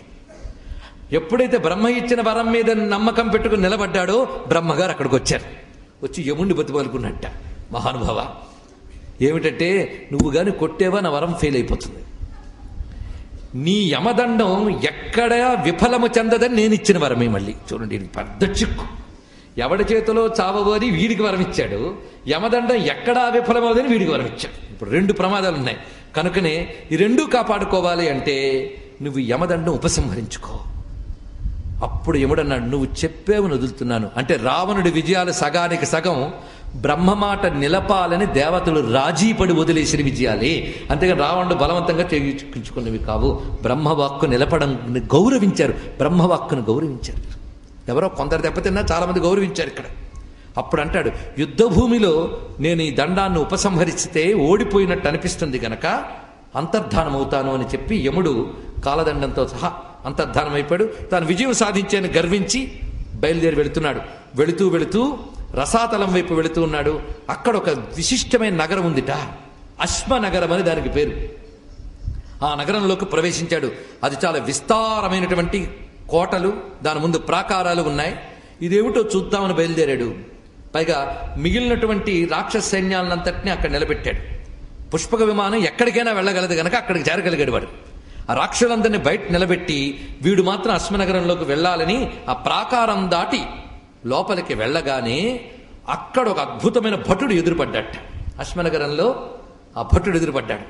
ఆ భటుడు ఎలా ఉన్నాడంటే వర్ణిస్తాడు ఇక్కడ. రావణాసురుడు ఆశ్చర్యపోయి తలెత్తి చూడాల్సి వచ్చిందట, అంతున్నాడు అతను. పైగా చంద్రలేఖ ధరించి ఉన్నట్ట, ఆయుధం పట్టుకున్నట్ట, ఏ వేషమైనా వేయగలిగిన ఒక మహానుభావుడు వాడు. వాడిని చూసి భయంతో వణికిపోయేట రావణుడు. ఎందుకొచ్చావు ఇక్కడికి అన్నట్టు వాడు. వెంటనే రావణుడు, ఆ లోపల ఎవడున్నాడో వాడితో యుద్ధం చేయాలనుకుంటున్నాను అన్నాడు. ఓహో, తమరు యుద్ధం కోరుకుని వచ్చారా? లోపల ఉన్నవాడు ఎవడో తెలుసా అంటే తెలుసుకుని వచ్చానన్నాడు. అయితే వాడెవడో నేను చెప్తా. రావణుడికి తెలుసు, మనకింకా తెలియాలి. వాడితో యుద్ధం చేయాలని వచ్చాను. అవునా, సరే వెళ్ళు, చేసి జయం సాధించి వస్తావేమో చూస్తా, వెళ్ళన్నాడు ఇక్కడ. ఎందుకంటే లోపల ఏం జరగబోతోంది ఈయనకి తెలిసి భటుడికి. లోపలికి వెళ్ళాడు. లోపలికి వెళ్ళగానే వచ్చావా రావణ ఇలా రా అన్నట్టు లోపలి వాడు. అంత ప్రేమగా పలకరించగానే యుద్ధం చేయాలని కోరికపోయి పక్కడు కూర్చున్నాడు. అతడు బలిచక్రవర్తి, అశ్వనగరం లోపల ఉన్నాడు అతడు అక్కడ. ఆ బలిచక్రవర్తి ప్రేమగా పలకరించగానే ఇతడు మా జాతివాడే కదా, స్నేహం చేస్తే పోలే అనిపించింది. ఎందుకంటే మహాబలి ఇతడు, అందుకు స్నేహం ఇక్కడ అవలంబించి అతడితో చెప్పడం మొదలెట్టేట. చూడు, ఆ దేవతలపై నాకు చాలా కోపం ఉన్నది. ఈ దేవతలు మోసం చేసి ఆ విష్ణువును కోరితే ఆ విష్ణువు కూడా మోసం చేసి నిన్ను బంధించాడు. ఇప్పుడు నేను ఎందుకు వచ్చానంటే నిన్ను బంధించిన వాడిని ఎలాగైనా దెబ్బతీసి నిన్ను విడిపిద్దామని వచ్చాను. వాడు ఎక్కడుంటాడో చెప్పు అని. నువ్వు వస్తున్నప్పుడు ఎవరైనా ఎదురుపడ్డారా అని అడిగాడే. ఒక భటుడు ఎవడో ఎదురుపడ్డాడని చూసి వణికేవా? భయపడ్డాను, చాలా భయం వేసింది. వాడే విష్ణువు అని చెప్పాడు. ఇది విషయం. మరి ఆ వేషం ఏంటి? ఏ వేషమైనా వేస్తాడు, ఈ వేషం ఏంటి? ఆయన నన్ను బంధించాడని మీరు అనుకున్నారు, నన్ను రక్షిస్తున్నాడు ఇప్పుడు తెలిసింది కదా. నన్ను రక్షిస్తున్నాడు, అన్నీ ఆయనకే అర్పించాను గనక ఆయన తనని నాకు అర్పించుకున్నాడయ్యా అన్నాడు. ఇక్కడిక్కడ అర్పించుకుని నన్ను కాపలాకి వస్తున్నాడు, నన్ను నా పరివారాన్ని కాపలాకి వస్తున్నాడు. తర్వాత ఎప్పుడో రాబోయేటటువంటి మన్వంతరంలో, సావర్ణి మన్వంతరంలో నేను ఇంద్రుడిని అవుతా అంట, అప్పటి వరకు నేను కాపాడుతా అంట. అది కూడా ఆయన నాకు కేటాయించే రిజర్వ్ చేసిన పదవే అది. ఏం చేయను? ఆయన నారాయణుడు అంటాడు. ఇప్పుడు చెప్పు, యుద్ధం చేస్తావా? కొంచెం ఆలోచించాలన్నాడు. ఒక పని చేయి, అక్కడ గుండ్రంగా ఒకటి కనిపిస్తోంది కదా, అదేమిటన్నాడు. ఇది పెద్ద గుండులాగా ఉందన్నాడు. ఏం గుండు? బంగారు రంగుతో ఉన్నది కనుక ఇది బంగారు గుండు అనుకుంటాను. ఆ గుండు పట్టుకురా అన్నట్టు. ఆ గుండుకు ఒక కుక్కెం కూడా ఉందిటండి. ఆ గుండు ఇలా తీసుకురా, అప్పుడు నువ్వు యుద్ధం చేయగలవో లేదో నేను డిసైడ్ చేస్తాను. ఆ గుండు తీసుకురావడానికి వెళ్ళాడు. వెళ్ళి చాలా కష్టపడి ఎత్తెట్ట, వల్ల కాలే, కదపలేకపోయాడు ఇసుమంతా కూడా ఆ గుండుని. ఎంతో ప్రయత్నించాడు, అక్కడ నెత్తురు వచ్చిందిట, వల్ల కాలే. తల వంచుకున్నాడు. ఏమిటి? కొద్ది సర్దుకొని మాట్లాడతా అన్నట్ట. కొంతసేపు ఇక నా వల్ల కాదన్నాడు. అది మా ముత్తాత హిరణ్యకశిపుడు ధరించిన కుండలాల్లో ఒకటి అని చెప్పాడు. ఇక్కడిది యుగాలు మారుతున్న కొద్దీ జీవుల ప్రమాణాలు ఎలా మారుతుంటాయో చూడండి. ఇక్కడ ఇది గమనించవలసిన ప్రధానాంశము. అంటే ఆయన మహాత్ముడు. ఆ మహాత్ముడు గాని చెయ్యి వేశాడా ధన్యులమైపోతాం. ఆయన చెయ్యి నా మీద పడాలి అనే కోరిక ఇక్కడ రగలడం మొదలైంది రావణాసురుల్లో. ఇది గమనించవలసిన ప్రధానాంశం. అతడికి వెంటనే కళ్ళార్పకుండా చూశాడు. ఇదయ్యా విషయం. అప్పుడు దగ్గరకు కూర్చున్నట్ట. చూడు, నాకు ఆయన స్వరూప స్వభావాలు పూర్తిగా తెలియవు, ఒక్కసారి ఆయన గురించి నాకు కాస్త చెప్తావా అన్నాడు. చాలా చెప్పాడండి బలిచక్రవర్తి. కానీ ఒక మాట, ఇంద్రాణాంచ సహస్రాణి సురాణామయుతాని చ ఋషీణాంచైవ ముక్షానాం శతాన్యబ్ద సహస్రశః వసన్నీతాని సర్వాణి సయేష ద్వారి తిష్టతి. వేల కొలది ఇంద్రులు, కోట్ల కొలది దేవతలు, లెక్క కందని మహర్షులు ఎవరి అధీనంలో ఉంటారో ఆయన ఆ ద్వారం దగ్గర నిలబడ్డాడు అన్నారు. ఒక్క మాటతో ఆలోచించాలి. వేల కొలది ఇంద్రులు అంటే మన్వంతరానికో ఇంద్రుడు వస్తాడు. ఇప్పుడు ఎన్ని మన్వంతరాలు జరిగాయో తెలియదు, ఆ ఇంద్రుడికే తెలియదు. ఇవాళ పదవిలోకి వచ్చి రేపు పోయే వాళ్ళకి ఆయువులేం తెలుస్తాయండి? అన్నమయ్య అన్నమాట మళ్ళీ గుర్తు తెచ్చుకోండి. వెనకటి బ్రహ్మలు వేవేల సంఖ్యలు ఎనసి బ్రహ్మాండములేలిరట, పెనగొని వారల పేరులు మరచిరి మనుజ కీటముల మరెవ్వరెరుగు అన్నాడు అన్నమయ్య. ఆనాటి పాలక అహంకారానికి అన్నమయ్య వేసిన సవాల్ ఇది. ఇక్కడ ఆ సవాలు ఎప్పుడూ ఉన్నది. కల్పాలు కల్పాలు బ్రతికిన బ్రహ్మలకే దిక్కులేదు, మన్వంతరాలు నడిపిన ఇంద్రులకే దిక్కులేదు. కానీ ఎందరు ఇంద్రులు జరిగారో, ఎందరు దేవతలు వెళ్ళిపోయారో ఈ కల్పాలలో, వాళ్ళందరూ లెక్క తెలిసినవాడు ఈ శాశ్వత బ్రహ్మ అయిన నారాయణుడు, శాశ్వత బ్రహ్మమతడు. అటువంటి వాడు ద్వారం దగ్గర నిలబడ్డాడు. ఇంకితరు గుండెల్లో ఏం తిరిగేసి చూడండి. ఇక్కడ జాగ్రత్తగా వెళ్ళిరా, ఒకవేళ ఆయన కనబడితే జాగ్రత్త అన్నాడు. వణుకుతూనే వచ్చాడు. రెండు చేతులు ఎందుకైనా మంచిదని సిద్ధంగా దండం పెట్టుకుంటూ. చిత్రం ఏంటంటే తిరిగి వచ్చేటప్పుడు కనబడలేదు అతడు. ఆశ్చర్యం అది. ఎందుకంటే తెలియాల్సింది తెలిసింది, మిగిలినది తెలుసుకోవాల్సినప్పుడు తెలుసుకుంటాడు. ఈ విధంగా అక్కడి నుంచి బయలుదేరి వస్తూ సూర్యలోకం మీదకి దండెత్తడానికి వెళ్ళేట. సామాన్యుడు కాదు. దీన్ని బట్టి తెలుసుకోవాలంటే లోకాలోక సంచారం కలిగిన తపశ్శక్తి సంపన్నుడు రావణాసురుడు. ఆ కోణంలో చూడండి ఇక్కడ ఏమి తపస్సా మహానుభావుడు, ఏమి. అందుకే రాముడే ఆశ్చర్యపోయాడు, హనుమంతుడు ఆశ్చర్యపోయాడు. సూర్యలోకంకి వెళుతూ ఉండగా సూర్యునికి వార్త తెలిసిందిట. తన దగ్గర దూతను పంపించి, నేను ఓడిపోయి నేను చెప్పులే పొమ్మని చెప్పి ఇక్కడి నుంచి అన్నట్ట. ఎందుకంటే బ్రహ్మవాక్కును గౌరవిస్తున్నాను నేను. ఇప్పుడు వాడిని నేనేమీ చేయలేం. ఎందుకంటే దేవతల చేతిలో చావు లేదు అని వరం వాడుకున్నది. కొంతకాలం సాగనిద్దాం బ్రహ్మగారి మాటని, ఎందుకు అనవసరం గడబిడ, పొమ్మని ఇక్కడి నుంచి అన్నాడు. సరే వెళ్ళిపోయాడు. చంద్రలోకం మీదకి దాడికి బయలుదేరట. ఇంకా చంద్రుడు తిన్నగా బయలుదేరిపోయి బ్రహ్మదేవుడి శరణ వేడాడు. చూసేవాడు నా మీదకి వస్తున్నాడు.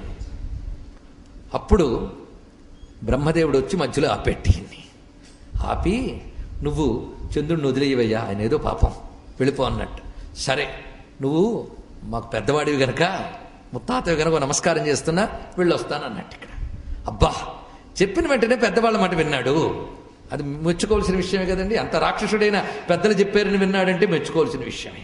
ఇక్కడ ఎంత నువ్వు చేసావు కనుక నీకు ఏదైనా ఇవ్వాలనుంది, ఏదైనా కోరుకున్నాడు. నాకేం కావాలి, మరింత బాగా ఉండడానికి ఏదైనా మంత్రం ఇవ్వన్నాడు. మరి వేదాల ముఖాల్లో పెట్టుకున్న చాదస్త బ్రాహ్మణ దగ్గర అడిగేది ఏంటని మంత్రమే కదా. బ్రహ్మగారి దగ్గర అదే అడగాలి, ఏదైనా మంత్రం ఇవ్వయ్యా అన్నట్టు. అప్పుడు ఒక్కసారి ఆయన ఆలోచించి పరమేశ్వర మంత్రాన్ని ఇచ్చాడు. ఇక్కడ శివమంత్రాన్ని ఉపదేశించాడు. ఇది ఏమిటా అంటే, రామాయణంలో మాత్రం శ్లోకాలే చెప్తాడు కానీ మంత్రం చెప్పడం రహస్యం. కానీ రామాయణం అంతరార్థం తెలిసిన ఋషులు అది మహామృత్యుంజయ మంత్రంగా వ్యాఖ్యానం చూపించారు. కావాలి అంటే ఉత్తర రామాయణంలో శ్లోక రూపంలో ఉన్నది ప్రతివారు పఠించుకు ధరించవచ్చు, కానీ రావణ బుద్ధి లేకుండా చేసుకోండి చాలు. దీన్నిచ్చి ఇంకా నియమాలు చెప్తాడు. ఎప్పుడు పెడితే అప్పుడు, ఎక్కడ ఎలా పెడితే అలా దీన్ని వాడరాదు, మంత్ర నియమం ఇవన్నీ బోధిస్తాడు బ్రహ్మదేవుడు. బోధించి మంత్రోపదేశం చేసి పంపిస్తాడు. అక్కడి నుంచి క్రమంగా ఇప్పుడు దేవలోకం మీదకి దాడికి వెళ్ళేడతాడు. ఈ వెళ్ళినప్పుడు జరిగినటువంటి అద్భుతమైన విషయాన్ని మనం పరిశీలిస్తే, ఆ దేవలోకంలో క్రమంగా వెళుతూ ఉండగా మొదట ఒక అప్సరకాంత కనబడిందిట. ఆమెను చూశాడు. ఎక్కడికి వెళ్తున్నావు అన్నాను. ఎవరు నువ్వు? నన్ను రంభ అంటారు, నేను నలకూబరునికి ప్రియురాలిని కనుక నాకు మార్గం విడిచిపెట్టి నేను వెళతానన్నది. అప్సరసకు కూడా ప్రియుడు మొగుడు ఉంటాడా అన్నాడంతే. అప్సరస అంటే దేవవేశ్య అంతే. కానీ మనది నీకు దేవతలు అప్సరసలు భేదములు తెలియవయ్యా. నేను ఆ నలకూబరిని మనప్రాణనాయికని, నన్ను విడిచిపెట్టు అంటే వినకుండా ఆమెను బలాత్కరించాడు. ఆ విషయం తెలిసి నలకూబరుడు శపించాడు. ఇచ్చగించని కన్యని బలాత్కరిస్తే నీ తల ముక్కలవుతుంది అని శపించట నలకూబరుడు. ఆ తర్వాత యుద్ధానికి బయలుదేరాడు ఇంద్రుడి మీదకి. అప్పుడు ఇంద్రుడు దేవగణములతో సహా రావణ్ణి ఎదుర్కొన్నాడు. అనేక రకములైన దేవగణములు రాక్షస గణములని దెబ్బతీశాయి. హోరాహోరి గట్టిగా జరిగాయి. రావణుడు తన బలంతో అనేక దేవగణాలను కొట్టాడు, కానీ ఇంద్రుడిని కొట్టడానికి ఆయాసపడ్డట. అప్పటికే వసు రుద్ర ఆదిత్య గణములతో యుద్ధం చేసి అలిసిపోయాడు రావణాసురుడు. ఇంకా ఇంద్రుడు ఐరావతం మీద వజ్రాయుధం ధరించి సిద్ధంగా ఉన్నాడు. ఎదుర్కొనడానికి ఆయాసపడుతున్నాడు రావణాసురుడు. అప్పుడు వచ్చేట కొడుకు, నేనున్నానన్నా పర్వాలేదని. ఎవడు? మేఘనాథుడు. వీడికి పేరు ఎలా వచ్చిందంటే, వీడు రావణుడికి మందోదరికి పుట్టిన కొడుకుల్లో ఒకడు. అక్షకుమారుడు ఒక కొడుకు, వాడు హనుమంతుడు కొడతాడులేండి సుందరకాండ తర్వాత జరుగుతుంది. సరే, వీడు పుట్టినప్పుడు ఏం జరిగిందంటే, ఎంత భయంకరమైన రాక్షుడంటే లంకకి మబ్బులు పట్టిసేయడం. మొత్తం నల్ల మేఘం ఆక్రమించుకుపోయి ఒక లంకలో అంత జడ వాతావరణం ఏర్పడిపోయి మేఘములు భయంకరంగా ఉరిమేట. ఆనందంగా ఉరమలే, భయంకరంగా ఉరిమేట. అలా మేఘములు నాదం చేసేలా పుట్టాడు కనుక వీడికి మేఘనాథుడు పేరు పెట్టాడు. వీడికి ఈ మేఘనాథుడు తండ్రి ప్రోత్సాహంతో అనేకములైనటువంటి తపస్సులు చేశాడు. పైగా అభిచార హోమాలు ఎక్కువ చేసినవాడు వీడి పెద్ద టెక్నిక్ అది.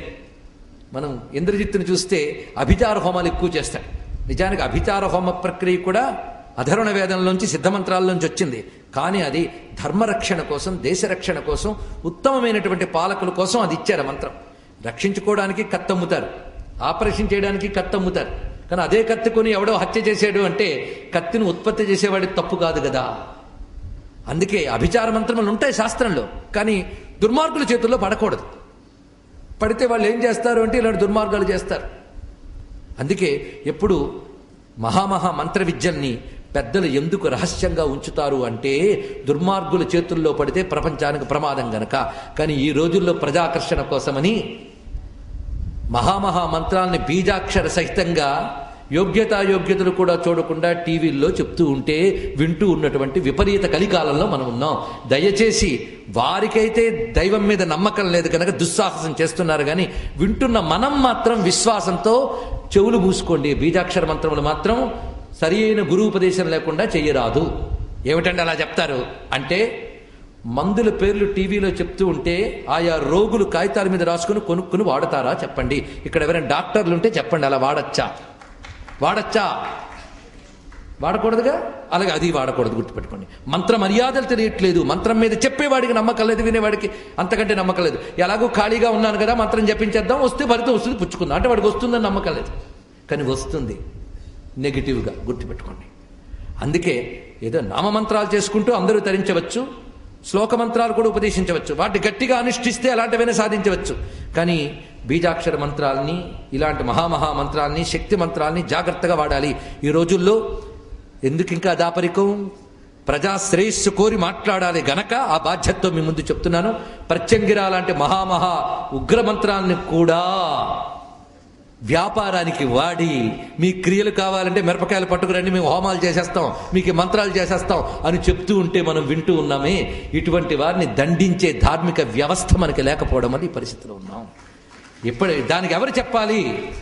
శాస్త్రం తెలిసిన వాళ్ళది బాధ్యత. అందుకే ఎంత మేరకు ధర్మం చెప్పాలి, మర్యాదలు కూడా ఎలా బోధించాలో సంప్రదాయ ధోరణిలో చెప్పాలి. ఆ బాధ్యత గురువులు, సరియైన గురువులు నిర్ధరిస్తారు, వాళ్ళు అనుజ్ఞయిస్తారు చెప్పమని, బయలుదేరి బోధించవలసిన బాధ్యత అస్మదాదులపై ఉంటుంది. గనక ఇక్కడ సవినయంగా గురువుల ఆజ్ఞని స్వీకరించి, పరమేశ్వరుని యొక్క ఆజ్ఞగా గ్రహించి, వినయంగా భగవత్ స్వరూపులైన మీ ముందు నేను ప్రకటించడం జరుగుతున్నది తప్ప ఇంకే కారణము కాదు. మంత్రంపై, దైవంపై ఉన్న నమ్మకం చేత ఈ విషయం చెప్తున్నాం. మొత్తానికి ఇక్కడ జరిగినటువంటి ఆ యుద్ధంలో వీడు చిట్ట చివరికి కూడా చూడండి, నికుంభల అనబడేటువంటి తాంత్రిక హోమం చేస్తున్నప్పుడే ఆ యజ్ఞంగాని పూర్తయిపోతే వాడు అజయుడైపోతాడు అంటేనే కదా లక్ష్మణస్వామి బయలుదేరాడు అక్కడ. కానీ వీడు మొట్టమొదటి నుంచి వీడు పెట్టుకున్న టెక్నిక్ అంతా అభిచారమే. వాడు ముందుకొచ్చేట, నాన్న నువ్వు అలసిపోయో నేను చూసుకుంటానన్నాడు అని ఇంద్రుణ్ణి కొట్టేటండి. ఇంద్రుడిని కొట్టి శుభ్రంగా కట్టగట్టాడు. రావణుడి దగ్గరకు వచ్చాడు, లేనన్నా అన్నాడు. నాయనా నాకు ఇంకా శక్తి లేదన్నాడు. నీకేం పర్వాలేదు, అసలు అందరి దేవతలకు ముఖ్యమైన వాడినే కొట్టి తీసుకుపోయాను సుమా నేను అన్నాడు. తిన్నగా తీసుకువెళ్ళిపోయి లంకలో బంధించట మేఘనాథుడు తీసుకుపోయి. ఇప్పుడు మళ్ళీ బాధ్యత ఎవరిది? మనలో ఏవైనా లోపాలు బాధలు జరిగితే సవరించాల్సిన బాధ్యత దేవతలది. దేవతలకి ఏదైనా జరిగితే సవరించాల్సిన బాధ్యత బ్రహ్మదేవుడిది. బ్రహ్మకు కూడా చేత కాకపోతే అప్పుడు దిగొస్తాడు నారాయణుడు. అలా దిగి రావడమే అవతారం అంటే, గుర్తుపెట్టుకోండి. ఇది ప్రత్యేకమైన అంశం. అందుకే ప్రతి దేవత బ్రహ్మగారి మాటను స్వీకరించి అంగీకరిస్తూ ఉంటే ఆఖరికి బ్రహ్మకి బ్రహ్మ అయిన నారాయణుడే అవతరించాల్సి వస్తుంది. ఇది అవతారం అనగానే ఎప్పుడైనా ఇదే కాన్సెప్ట్. ఈ విషయం మహాభారతంలో వ్యాసుడు స్పష్టంగా చెప్పాడు. అవతారం అర్థం కావాలంటే ఇది అర్థం అవ్వాలి. కానీ ప్రతిసారి విష్ణువే దిగక్కర్లేదు. మనం చేసి ఈ పాపకార్యాన్ని ఋషులు సవరించగలరు. వాళ్ళ వల్ల కాకపోతే దేవతలు వస్తారు, వాళ్ళ వల్ల కాకపోతే బ్రహ్మగారు చూసుకుంటారు. ఆయన వల్ల కూడా కాకపోతే అప్పుడు ఆయన భోరుమని విలపిస్తే నారాయణుడు దిగి రావాలి. అది అవతారం. ఇప్పుడు ఇంకా ఆయన దిగరాకుండానే వీళ్ళందరూ సర్దుకుంటూ ఉన్నారు నెమ్మది నెమ్మదిగా. మొత్తానికి బ్రహ్మగారి తిన్నగా వచ్చి మేఘనాథుడిని మెచ్చుకున్నట్ట. నీకు టైటిల్ ఇస్తున్నానయ్యా తీసుకో అన్నాడు. ముందు ఇచ్చియాలి. ఇంద్రుణ్ణి జయించిన వాడు ఇంద్రజిత్తు అని బిరుదు ఇచ్చాట. అక్కడ ఎందుకు ఇంద్రజిత్తుని ఎంత పొగడేమో ఇప్పుడు నీకు అర్థమైందా అని రాముడితో చెప్పారు. ఇక్కడికి ఆ ఇంద్రజిత్తు వాడికి ఈ విధంగా బిరుదిచ్చి ఇంద్రుని విడిచిపెట్టే అన్నట్టు. ఇక్కడ ఇదేమిటి విడిచిపెట్టే? నువ్వు ఇంద్రుని జయించావు, టైటిల్ నీకు ఇచ్చాను కదా, చాలు, నీ గర్వం నీకు తీరిపోయింది, తృప్తి పడిపోయావు. ఇంద్రుని విడిచిపెట్టి వ్యవస్థ నడవాలయ్యా, లేకపోతే నాకు తప్పది. విడిచిపెట్టే అనగానే సగర్వంగా విడిచిపెట్టేట. ఇంద్రజిత్తు ఇచ్చిన ప్రాణములతో తిరిగి ఇంద్రుడు వచ్చాడు. వచ్చి బ్రహ్మదేవుడితో రహస్యంగా మాట్లాడినాడు. ఇది ప్రతి వాళ్ళు తెలుసుకోవాల్సింది. ఏమిటంటే, అసలు ఒకరి చేతిలో నేను ఓడిపోయాను అంటే అది వారి బలము అనేది ఎంత కారణమో నాకు కూడా ఎక్కడో బలహీనత ఉండి ఉండాలి. నేను చేసిన బలహీనత ఏమిటో చెప్పన్నట్టు. ఇది రహస్యం. ఒక ఓటమికి కారణం ఎదురువాడి బలమే కాదు, మనలో కూడా ఎక్కడో లోపం ఉండి ఉంటుంది. ఏమిటా లోపం? అంటే నా సైన్యంలో లోపమా, ఈ మధ్య నేను సరిగ్గా న్యూట్రిషన్ ఫుడ్ తింటున్నానా లేదా అని వెతుక్కోవడం కాదు. ఇక్కడ పెద్ద లోపం ఏంటో తెలుసా? మనం బలహీనం అవ్వడానికి పెద్ద లోపం ధర్మలోపం. ఇది గుర్తుపెట్టుకోండి. ధర్మలోపం జరిగిందా ఎంత తపస్సు అయినా, ఎంత బలమైన బలగమైన పదవి అయినా కాపాడలేదు, దెబ్బతింటుంది. నేను చేసిన ధర్మలోపం ఏంటంటే చెప్పాడు, అహల్య విషయంలో నువ్వు చేసిన దోషం, ఆ ఒక్క దోషం చాలు నీకు అసురుడి దగ్గర దెబ్బతీసేలా చేసింది. అప్పుడు పశ్చాత్తప్తుడయ్యాడు. అంతేకాదు, గౌతముడిచ్చిన శాపం ఏంటంటే అప్పటి నుంచి ఇంద్ర పదవిలోకి ఎవడు వచ్చినా ఆ పదవి దగ్గర టెన్షన్తోనే ఉండక తప్పదు. వాడు ఆ పదవి అలా ఊడుతూ ఉండవలసినదే, ఇది తప్పదని అప్పుడు గౌతముడిచ్చిన శాపం. ఏం చేస్తాం ఇప్పుడు? నాగతేమిటి? ఎలాంటి శాపమైనా పాపమైనా పరిహరించడానికి నారాయణ స్మరణే ముఖ్యం గనక వైష్ణవయాగం చెయ్యు అని ఒక విష్ణు యాగాన్ని చేయించి పంపించాడు. ఇవన్నీ కూడా మానవ జాతికి వాల్మీకి ఇస్తున్న ఉపదేశాలు, గుర్తుపెట్టుకోండి. వీటి గ్రహించేవి గ్రహించండి, కథ కాదు. ధర్మలోపమే మనకు పెద్ద బలహీనత కనుక ధర్మబలం ఒక్కడి పెంచుకున్నామా అన్ని బలాలు నిలబడతాయి. ధర్మబలం లోపింపజేసుకుని భౌతిక బలాలే పెంచుకుంటూ వెళుతూ ఉంటే ఇవన్నీ పేక మేడల్లా ఎప్పుడైనా కూలిపోతాయి. ఇది వాల్మీకి ప్రపంచానికి ఇచ్చిన మహా సందేశం. మొత్తం రామాయణంలో అందుతున్న యూనివర్సల్ మెసేజ్. ఈ విధంగా బయలుదేరిన రావణాసుడికి అన్ని చోట్ల విజయాలేనా, ఎన్ని చోట్ల దెబ్బలు తగిలాయో చూడండి. క్రమంగా మాహిష్మతి నగరానికి వెళ్ళేట. వెళ్ళి సువర్ణలింగానికి పూజ చేస్తున్నాడు. ఎంత బుద్ధి ఎప్పుడు వచ్చిందంటే చేతులు చిరిగాక. ఒకటి చెప్తాడు, ఆ మధ్య జబ్బులో ఉన్నప్పుడు విష్ణు శాస్త్రం చదివానండి, అప్పటి నుంచి రోజు చదువుతున్నాడు. జబ్బు పనికొచ్చింది వాడికి, బతుకు విష్ణు శాస్త్రం వైపు తిప్పింది, అది యోగమైంది. అలాగే వాడికి చేతులు చిదిగాయి కానీ శివభక్తి వచ్చింది. అప్పటి నుంచి నియమం పెట్టుకున్నాడు, రోజు శివారాధన చేస్తాను. అది కూడా సువర్ణలింగానికి చేసేవాట. సువర్ణలింగానికి చేశాడు. ఇక్కడ మాత్రం అదే చెప్పారండి, సువర్ణలింగానికి చేస్తున్నాడు. పైగా నర్మదా నదీ తీరంలో చేస్తున్నాడు. నర్మదా నది అంటేనే శివుడు బాణలింగ రూపుడు ఉన్నటువంటి ఓంకార క్షేత్రం, అది పరమ పవిత్రమైన క్షేత్రం. అక్కడ కూర్చొని చేస్తున్నట్ట. ఆ చేస్తున్నప్పుడు ఒక చిత్రమైన ఘట్టం జరిగింది. అంతవరకు ఇలా వెళుతున్న నర్మద ఇటు తిరిగి పొంగి వచ్చి పూజ చేస్తున్న ద్రవ్యములన్నీ కొట్టేసింది తీసేసి. ఏమిటి ఇలా జరిగిందంటే ప్రవాహాన్ని ఎవడ గతి మార్చాడు. ఎవడు మార్చాడు అని దూరం నుంచి చూస్తే అక్కడ 1000 చేతులు వాడొకడు జలకాలాడుతూ సరదాగా చేతులు అడ్డు పెట్టాట. ఆ ప్రవాహానికి, వస్తున్న ప్రవాహానికి ఎదురు నిలిచి ఎప్పుడైతే చేతులు అడ్డు పెట్టాడో అది రివర్స్ అయ్యి వచ్చింది. వచ్చి ఇటు కొట్టింది. అది ఎవడయ్యా వాడు చూశాడు. ఎవడయ్యా వాడు? కార్తవీర్యార్జునుడు అక్కడున్నాడు. అక్కడ ఇంకా కార్తవీర్యార్జునుడు వైపు వెళ్ళేట. ఆయన చేతులు చిత్తుగా ఓడిపోయాడు రావణాసురుడు. ఎన్ని దెబ్బలు తిన్నాడో చూడండి. చిత్తుగా ఓడిపోతే ఆఖరికి సంధి చేసుకుందాం అన్నాడు. అంతే, అందితే జుట్టు, అందకపోతే కాలు. ఈ వ్యవహారం వాడిది కూడా. అందుకే పొత్తు కలుపుకున్నాడు, ఆయనతో సంధి చేసుకున్నాడు. సరే అని విడిచిపెట్టాడు ఆయన. ఎందుకంటే సంధికి వచ్చినటువంటి వాడిని క్షమించాలని ఒక రాజనీతి, దాన్ని అనుమతించి వదిలేశాడు. వీడి తర్వాత మళ్ళీ బయలుదేరాడు. ఎక్కడి నుంచి వాడు పని ఒకటే, ఎవడు ఎక్కువ బలవంతుడో వాడిని ఓడించాలి. తన మించిన వాళ్ళు లేడనుకోవాలి. దానికి తోడు బ్రహ్మగారు ఇచ్చిన వరం అన్ని చోట్ల ఎక్కడైనా తేడా వస్తే ఆయన వచ్చి సవరించడం కూడా కనబడుతుంది. కనుకనే బయలుదేరేట మరొకటి దగ్గరికి. విని వాడెవడు అంటే వాలి.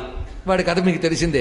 చంకలో ఇరికించుకుని సప్త సముద్రాలు ముంచాడు మహానుభావుడు. చిట్ట చివర కొండ దగ్గర చేసి ఆ భుజం నుంచి తీసేట కిందకి. ఎలా ఉన్నావు నువ్వెవడు అన్నట్ట. ఎప్పుడు మొత్తం అన్ని సముద్రాలు ఉక్కిరి బిక్కిరి చేసిన తర్వాత అడిగాడు. ఇక్కడ నువ్వు వెనక నుంచి వచ్చి రావడానికి కనిపెట్టాను, ఆ చేత్తో ఇలా అందుకుని ఇక్కడ పెట్టుకుని మొత్తం మునిగాను. అప్పుడేమో సంధ్యావందన క్రియలో ఉన్నాను కనుక చాలా దీక్షగా ఉన్నా. ఇప్పుడు చెప్పు నువ్వెవడు అన్నాడు. నేను ఫ్రెండ్ని అయ్యా అన్నాడు. తెలిసిపోయింది ఇంక వీడితో యుద్ధం లాభం లేదని. వెంటనే సంధి చేసుకున్నాడు. రా కిష్కిందకి అన్నాడు. ఇక్కడ తీసుకెళ్ళండి. కిష్కింధలో కొంతకాలం ఉన్నట్ట. వాళ్ళు ఎంత ప్రేమగా చూశారంటే సుగ్రీవుడిని ఎంత ప్రేమగా చూసుకోవడం అంత. అంటే సుగ్రీవుని వెంట పెట్టాడని కాదు, అప్పటికి ఇంకా వెంట పెట్టడం కాదు, జరగలే. తమ్ముళ్ళ చూసుకున్నాడు అక్కడే ఉంచి.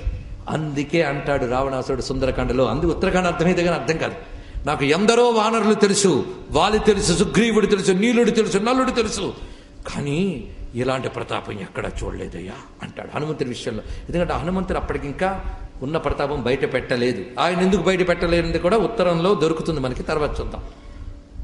కనుక ఆశ్చర్యపోతాడా లేదా? అక్కడ రావణుడు ఎందుకు ఆశ్చర్యపోయాడు అనే దానికి యుద్ధకాండలో సమాధానం దొరకదు. యుద్ధకాండ వరకు దొరకదు, ఉత్తరాఖండలో దొరుకుతుంది. అందుకు అలా కొంతకాలం ఉన్నాడు. అక్కడి నుంచి తిన్నగా బయలుదేరి వస్తూ ఉండగా ఒక చోట ఆయనకు ఆశ్చర్యకరమైన అంశం కనిపించింది. అదేమిటి అంటే ఒక అద్భుతమైన పశ్చిమ సముద్ర ద్వీపం. పశ్చిమ సముద్రంలో ఒక ద్వీపం. ఆ ద్వీపంలో ఒక గుహా భాగం. ఆ గుహాభాగం దగ్గర ఒక మహా తేజస్వి ఉన్నట్టు. ఏమి వర్ణిస్తాడంటే మూర్తీభవించిన ఋగ్వేదం వలె ఉన్నాడు అంటాడు. ఎందుకు అలా చెప్పాడు అనేది వేద సంప్రదాయం తెలిసిన వాళ్ళకి తెలుస్తుంది, ఇంకోటి తెలియదు. మూర్తీభవించిన ఋగ్వేదం. అసలు ఋగ్వేదం అంటే ఏమిటి?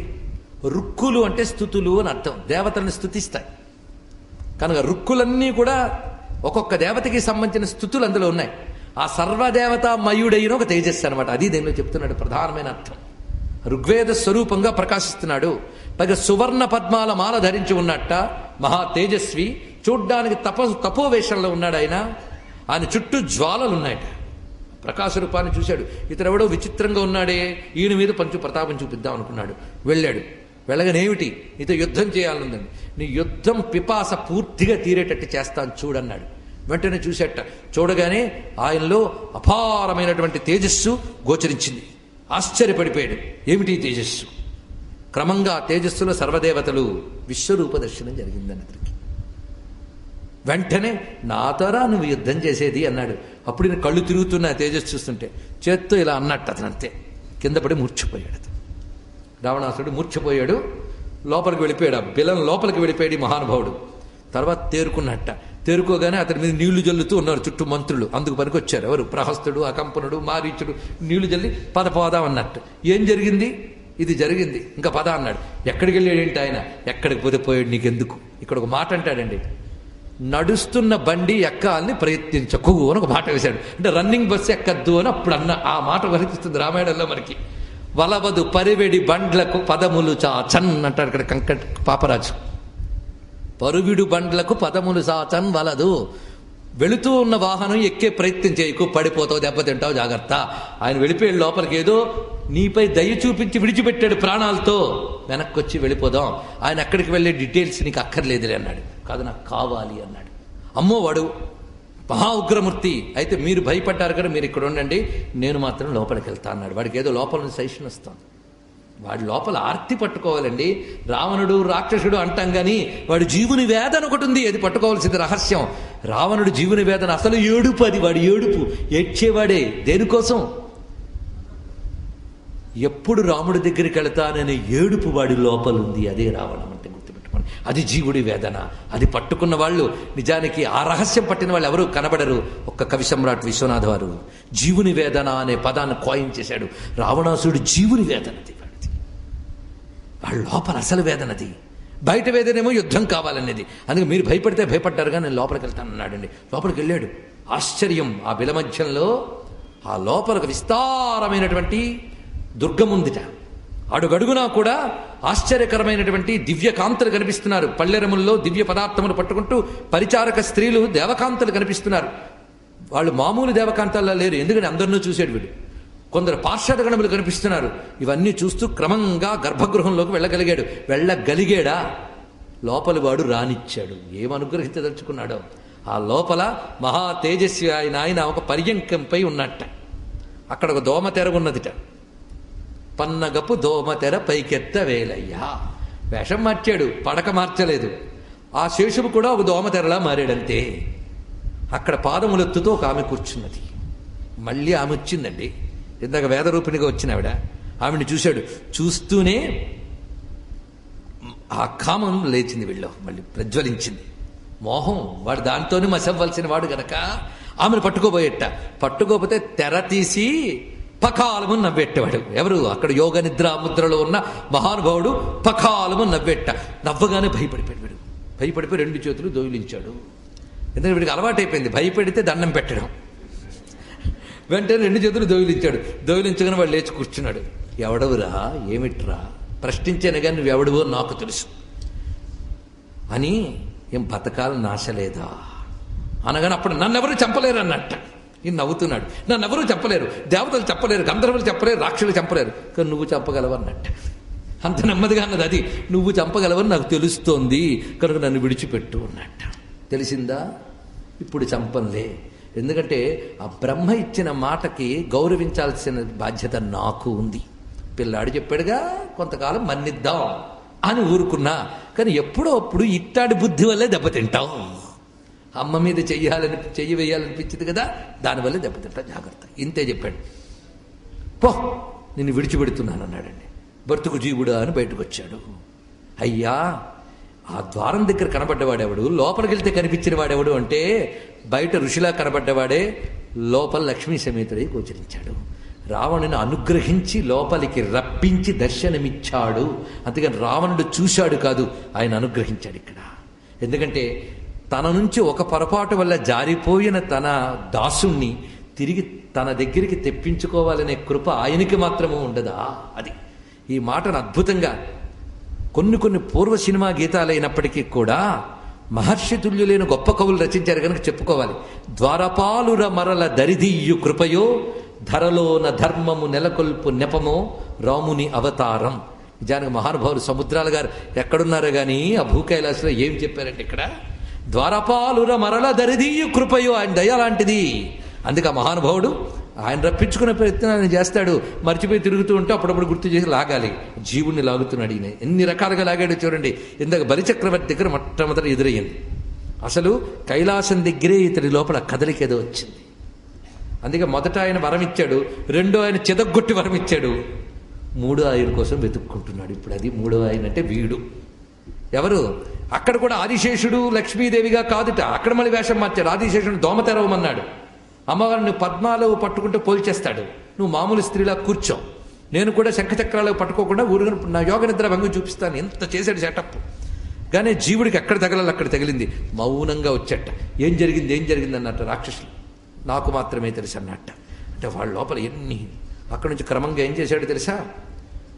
తాను ఒక్కడే బయలుదేరి దివ్యమైన ఆశ్రమ ప్రాంతములు తిరుగుతూ సనత్కుమారుడు ఎక్కడున్నాడని వెతుక్కుంటూ వచ్చాడు. ఇది పెద్ద రహస్యము. ఇవి ఎవరికి చాలా మందికి గ్రహించనిది. ఇక్కడి నుంచి రావణుడు జీవుని వేదన పరిశీలించండి. సనత్కుమారుడు ఎక్కడున్నాడని వెతుక్కుంటూ వస్తున్నట్ట.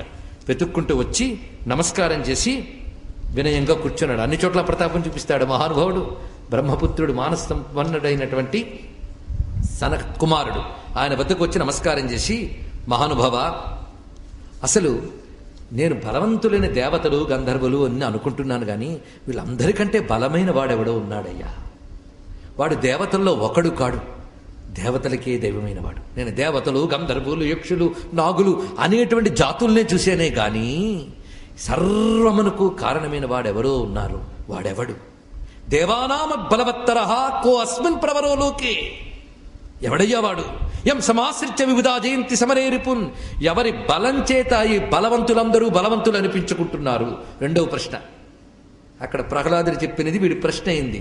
బలయుతులకు దుర్బలులకు బలమెవ్వడు, అది ప్రశ్న వేశాడండి. అంటే ఒక బ్రహ్మజ్ఞానిని ఆశ్రయించిన ఒక జిజ్ఞాసువు ఎలా ప్రశ్నిస్తాడో అదే విధంగా ఒక వేదాంత విద్య కోసం వెళ్ళినటువంటి మహానుభావుని వలె మాట్లాడుతున్నాడు రావణాసురుడు. కత్తులు కఠార్లు పట్టుకు వెళ్ళలేదు, వినయంగా కూర్చుని మాట్లాడుతున్నాడు సంతకుమారునితో. బ్రహ్మ విద్యార్థి అయ్యాడా లేదా చూడండి. ఇక్కడ గమనించవలసిన అంశం అది. కం యజంతి ద్విజా నిత్యం కం ఝాయంతి చ యోగినః. యోగులందరూ ఎవరిని ధ్యానిస్తున్నారు? యజ్ఞములన్నీ ఎవరిని యజనం చేస్తూ ఉన్నాయి? అది నాకు విస్తారంగా చెప్పు. ఇంతే ప్రశ్న. అప్పుడు ఒక మందహాసం చేసేట. ఓ, అసలు జీవుడు ఏడుపు బయటకు వస్తుందయ్యా. సనత్కుమారుడికి తెలుసు. ఆయన చెప్పిస్తేనే కదా పడ్డాడు ఇక్కడ. చూడండి, ఇవన్నీ ఒకదానికోటి ఎన్ని లింకులో. అప్పుడు అన్నట్ట, యో వై భర్త జగత్కృష్ణం యస్సోత్పత్తిన్న విద్మహే. ఈ జగత్తనంతుని ఎవడు సృష్టించాడో, ఎవడికి సృష్టి లేదో అన్నాడు. అంటే ఆయన ఎవడు సృష్టించలేదు, ఆయన అన్నిటినీ సృష్టించాడు. సృష్టి స్థితులయ్యే కారుకుడై తనకు ఏది కారణము కానిటువంటి వాడు అతడు సురాసురుల చేత నమస్కరింపబడేవాడు. సృష్టిలో దీనికి బలముంది అనుకున్న దానికి బలమిచ్చిన అసలు బలం అతడు. తద్విష్ణోర్బలమాహు. అతడు బలం. బలయుతులకు దుర్బలులకు బలము అతడు. దేవతలకు బలం అతడు. అంతేకాదు, నువ్వు ముత్తాతగారం దండం పెట్టే బ్రహ్మ కూడా ఆయన నుంచి వచ్చినవాడే. ఇక ఆయన నుంచి వచ్చిన సృష్టి అంతా ఆ మహాత్ముడిదే. కనుకనే ఆయన్నే యజ్ఞముల్లో ఆరాధిస్తారు. తద్వారా కర్మ ఫలములు పొందుతారు కొందరు. ఆయన్ని యోగులు నివృత్తి మార్గంలో ధ్యానం చేసి మోక్ష ఫలాన్ని పొందుతారు. అందుకే యజ్ఞముల ద్వారా ఆరాధించుట, యోగులు దేన్ని ఆరాధిస్తారు రెండు చెప్పాడు. అంటే నివృత్తి మార్గంలో వెళ్ళేవారు ఆయన్ని ఆరాధించే మోక్షాన్ని పొందుతున్నారు. ప్రవృత్తి మార్గంలో యజ్ఞాది సత్కర్మలు చేసి ఫలాలు పొందుతున్నారు. కనుకనే కర్మలకి జ్ఞానానికి ఫలమైన గమ్యమైన పరతత్వం అతడు అని ఎప్పుడైతే చెప్పాడో, ఆయన్ని పొందాలంటే ఏం చేయాలి? సాత్వికమైన ప్రేమాది మార్గముల ద్వారా ఆయన అంత తేలిగ్గా దొరకడయ్యా అన్నాడు. అంటే ఇది అందరికి ఉపదేశించాడు అనుకోవద్దు. ఈ జీవుడికి ఏది మందో ఆయనకు తెలుసు. గురువులు తమకు తెలిసింది చెప్పరు, మనకు ఏది కావాలో చెప్తారు. తెలుసుకోండి, వాడే నిజమైన గురువు. డాక్టర్ గారు తన చదువుకున్న విద్యలో ఉన్న మందులన్నీ మనకి ఇవ్వడు, నీ జబ్బుకు తగ్గ మందు ఇస్తాడు. అదేవిధంగా జీవుడి లక్షణం ఏంటో చూసి చెప్పాలండి గురువు. అది జీవుడికి ఏది చెప్తే లోపల రగులుతుందో అది చెప్పాడు మహానుభావుడికి. తెలుసుకోవాల్సింది అందుకే ఈ జీవుడి లక్షణం ఏంటో ఆయన తెలుసు. అందుకే వీడిని ఎలా తిప్పాలో అలా తిప్పాలి. అందుకని వీడికి చెప్పాడు కదా అని మనం కూడా రేపటి నుంచి అదే బయట మార్గంలో వెళ్ళక్కర్లే. ఈయన గారికి చెప్పాడు అది. ఆయన అప్పుడు ఈయన అడిగిన ప్రశ్న కూడా వెంటనే ఏమన్నాడు తెలుసా? ఆయన చేతిలో చచ్చినవాడు ఎక్కడికి వెళ్తాడని అడిగాడండి వెంటనే. అంటే వీడి కోరిక ఎక్కడ పుట్టిందో చూడండి. చీల్చేసాడు హిరణ్యకశిపుడు, నన్ను దగ్గర పుట్టింది. అంటే ఆ జన్మలో నన్ను చీల్చాడు వాడు. అది ఆ జీవుడికి తగిలింది ఇక్కడ, రావణుడికి. అందుకు అడుగుతున్నది ఏంటంటే, ఆయన చేత చచ్చిన వారు ఎక్కడికి వెళ్తారు, దేవతల చేత చచ్చిన వారు ఎక్కడికి వెళ్తారు, రెండు అడిగాడు. దేవతల చేత చచ్చిన వారు పుణ్యలోకాల్లో సుఖపడి మళ్ళీ భూమి మీద పడతారు.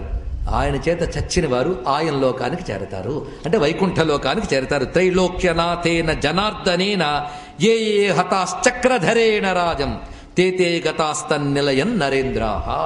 వాళ్ళు ఆయన నిలయానికి వెళతారు. ఇప్పుడు ఆయన కోరిక ఎలా వచ్చింది? ఆయన నిలయం. సరే, చాలా సంతోషం అండి అని బయలుదేరి వచ్చేసాడు. 2 మాటల్లోనే బ్రహ్మతత్వం అంతా చెప్పాడు ఆ మహాత్ముడు.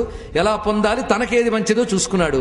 ప్రశ్న తనే వేశాడు. ఆయన చేతులు చస్తే ఎక్కడికి వెళతాం, ఆ చోటు ఎలా ఉంటుందని ఇప్పుడు కోరిక. అపరంధాం. ఎందుకంటే జీవుడికి తెలియచ్చు కానీ రావణుడు అనే ప్రజ్ఞకి తెలియలేదు. ఇంకా ఆ వెళుతూ ఉంటే తోవలో నారదుల వారు కనబడ్డట. ఆయనతో మాట్లాడాడు. మాట్లాడి, అవును,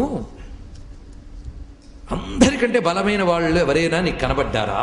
నేను చాలా మందిని కొట్టేశాను, ఇప్పటికీ ఇంకా బలమైన వాళ్ళు ఉన్నారా అంటే, ఒక ద్వీపం ఉందయ్యా, ఆ ద్వీపంలో మహాబలవంతులు ఉన్నారు, అక్కడికి వెళ్ళి ప్రయత్నించు.